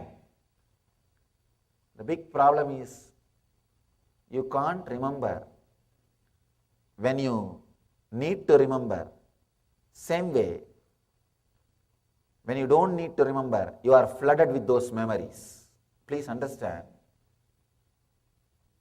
I wanted to tell you a story. When a great king came to invade India, India was invaded thousands of times. Any fool travels that side, tries to invade India. I am surprised. I think they had a big board outside Indian border. Please come and invade us. No, they really had a board, I think. Because the way in which they lived, any fool crosses that side with 4 or 5 soldiers will invade. And he will be successful. That is another one fun. Because all these guys are too busy with the inner science. One nice thing, till our rulers touched our inner science, we never opposed them. Anybody can rule. Nobody bothered. Live, rule, who cares? Come on, take this place also, this palace also. Who wants to take all the risk of administration, accounting, maintenance, soldiers and all that? You do whatever you want. Just don't disturb me when I am meditating. Just don't create sound when I am meditating. That's all I want. That's a psychology. This guy was told by his teacher, when you come back, please bring the Vedas from India. So he started collecting. I think Alexander, if I am not wrong, Alexander. This guy started collecting something like 4,000 boxes. More than 200 ships are filled. Suddenly he came to know that only 1/10 of the Vedas are this luggage. This luggage is only 1/10, one branch. Then he said, then it is impractical. How can I take the whole Vedas back? My teacher asked me to bring Vedas. One Brahmin priest, he laughed and said, fool, you could have told You need Vedas. I would have just sent 2 of my disciples, he would have repeated the whole thing. You don't need to carry all these palm leaves. You don't need to carry all these collections. If you want to collect and take it, I don't know how many thousands of ships you may need. That's impossible. Relax from the idea. Just I will send you 2 of my disciples. That is what has actually happened. Just he sent 2 disciples. Why 2, you know? One to recite and one to write, that's all. Otherwise, one guy can remember the whole thing. You don't even need 2 persons. Millions and millions of lines. I want you to know, still, Vedas are the largest poems. Mahabharata is the longest poem in the planet Earth. 100,000 slokas, 100,000 couplets. Still Mahabharata is the longest poem. Nobody is able to beat Mahabharata. Still nobody is able to write longer than Mahabharata. Mahabharata is only one part of our literature, not even part of Shruti, Vedas. It's part of Smriti, Puranas. In Puranas, 18 are there. In the 18, one is Mahabharata. Just 2 Brahmins, they go and recite the whole thing. This guy was shocked. He said, how come? How is it possible? These Vedic scholars, they say, first thing, because we are taught to unclutch when we start collecting memories. They know how to convert everything into a Word document and store in their hard disk. They don't carry high resolution pictures. There is no high resolution pictures. It's all Word document. In the other way, the memory collection education system, look at this system. People are becoming more and more specialized. Why, you know? They can't handle more memories. Earlier, in India and all, only one doctor for eye, ears, nose, everything, whole body. By and by, I saw the developed countries, ENT separate, eyes separate, teeth, dentist separate, ears, the lungs separate, heart separate. Now, right eye separate, left eye separate. The dentistry also. The dentistry also, there are so many branches. Why specialization? Because you are afraid that you may not be able to handle all the information. Specialization means what? You are limiting the informations you are handling. You are afraid. No, if I remember constantly about teeth, I may not be able to remember about the lungs. If I remember constantly about the heart, I may not be able to remember about the stomach. Means the ability to keep the files on the table is drastically reduced. The ability to retrieve the file with the quality is drastically reduced. Please understand, 2 different education systems. The education system based on memory, the education system based on unclutching.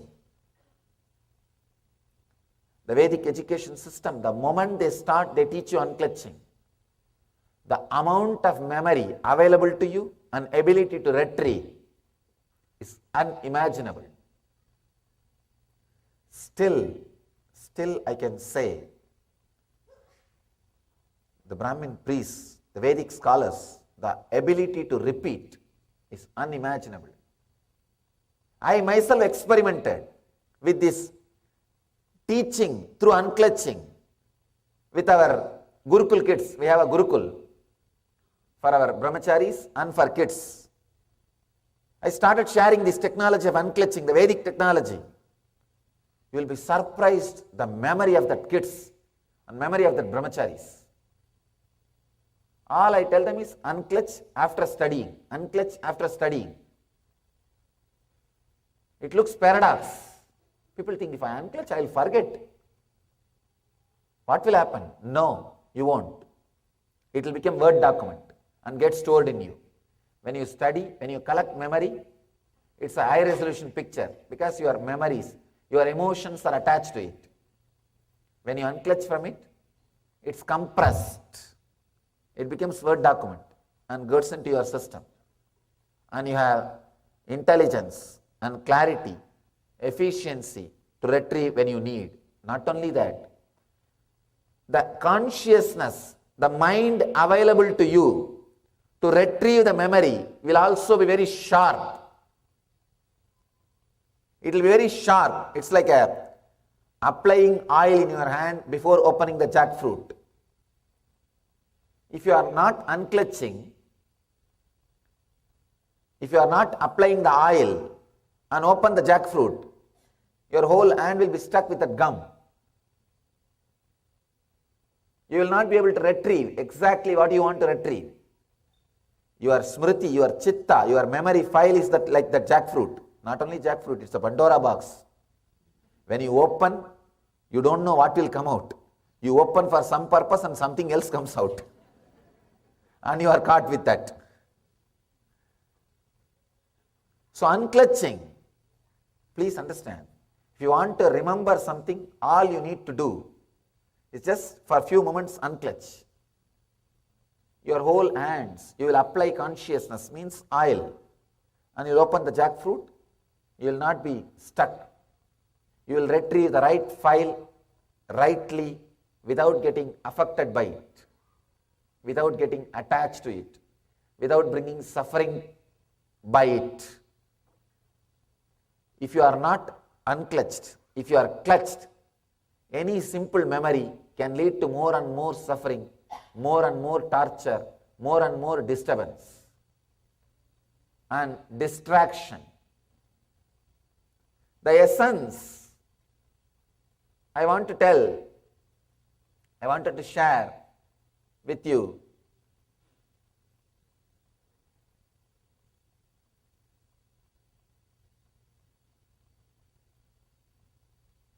when it comes to external world, memory is perfectly all right.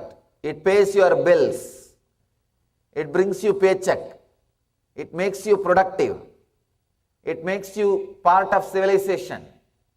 It makes you feel comfortable with outer world. Perfectly all right. But when it comes to the inner world, constantly try to unclutch. Try to be in the zone of beyond memory. Please understand, not below memory. I am not asking you to be absent-minded. No. I am not asking you to be absent-minded. Many times we start being in the level of absent-mindedness and we think that is the solution. No. One guy goes to the doctor does all the checkup thoroughly and he says, I think you are going to live only for 1 month. This guy asks, is there any other solution? Can you give some solution? He says, go to a spa and have mud bath every day. This guy asks, that will cure me. No, you may get used to be inside graveyard or dirt. You may get used how to be inside graveyard. Understand, many times, being absent-minded, we think as unclutching. No, that is not solution. You may get used to be there, but that is not going to be solution. Being above mind, unclutching will put you above the mind. Unclutching will put you above the mind. With unclutching, 2 things will happen. You will remember whatever need to remember, and you will be able to forget whatever need not be remembered. The big problem with our life, very big problem with our life is whenever solution is told, one part of you feel good, yes, great solution. One part of you says, no, I don't think it is going to work out for me. I don't think it is going to work out for me. We always have this confusion. If you have the confusion, it may not work out for me. Just experiment. for next few days. All I am asking you is experiment with this idea of next 10 days. Constantly try to unclutch. Try to unclutch. Surely, next 10 days, within 10 days, your life will not become a mess. Experiment. And we have already created a big mess. We have created a big mess. Nothing more can be done in just 10 days.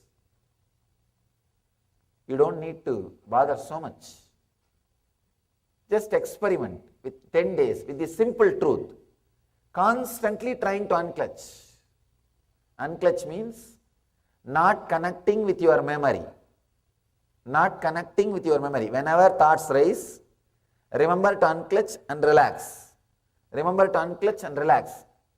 Then naturally your mind will say,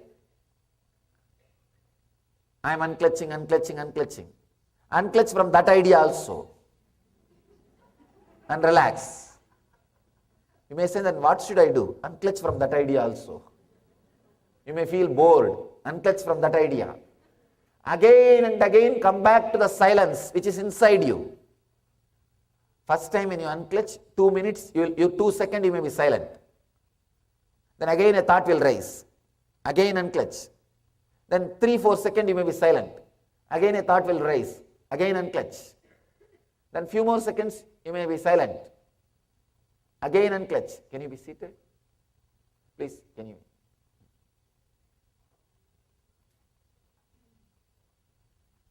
Again unclutch. Again there will be few more seconds of gap.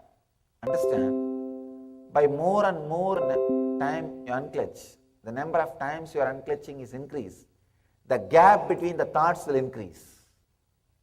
After 25-30 times of unclutching, suddenly you will see the gap between one thought and the other thought will become 10-20 seconds.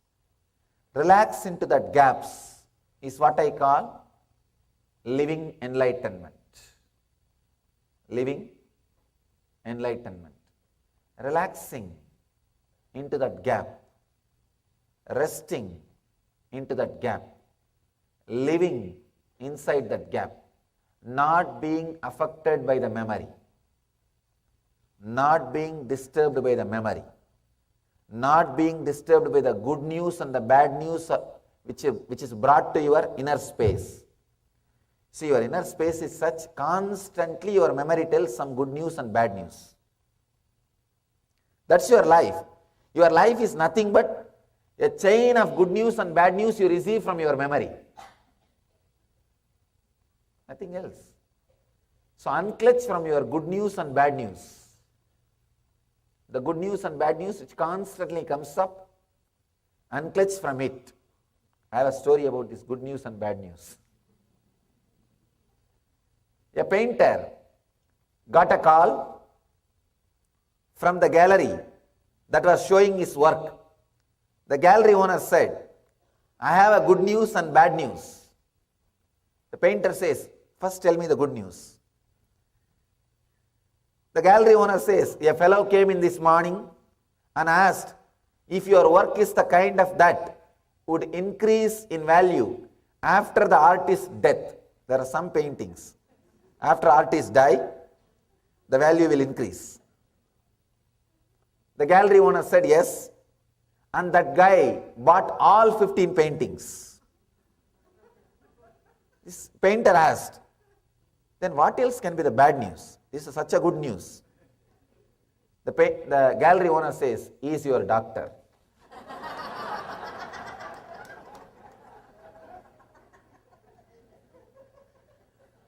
Constantly, good news and bad news is told to you by your memory. Unclutch. Next 11 days try. Try to unclutch from this good news and bad news. See what happens to your system. See the intelligence awakening in your system.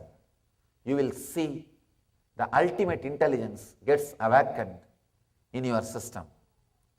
The ultimate pure energy starts flowing inside your inner consciousness.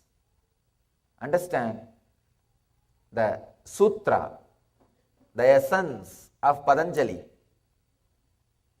I am giving you the essence of whatever I expressed.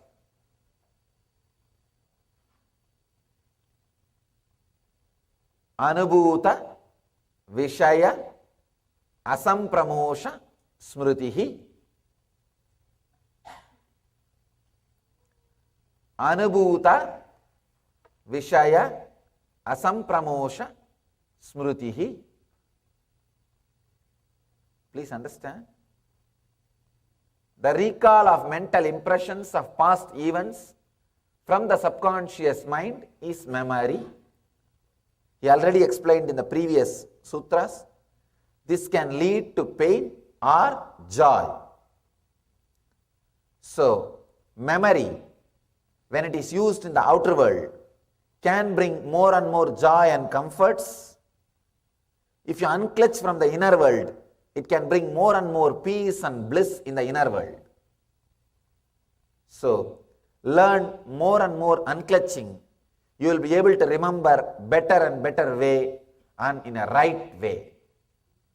That is what Buddha calls right remembrance. Right remembrance. Let you all have right remembrance and live, radiate living enlightenment. Let you all be Jivan Muktas. Let you all have right remembrance and live Jivan Mukti. Let you all achieve and radiate eternal bliss, Nithyananda. Thank you.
I'll read the sutra. Viparyayo mitya jnananam atatrupa pratishtam. Viparyayo mitya jnananam atatrupa pratishtam. Let me get this sutra for the sake of recording. If you don't understand the English, it's okay. I'll give the translation. Interpreting based on past conditioning leads to misconception or wrong understanding. Let me repeat the translation. Interpreting based on past conditioning leads to misconception or wrong understanding.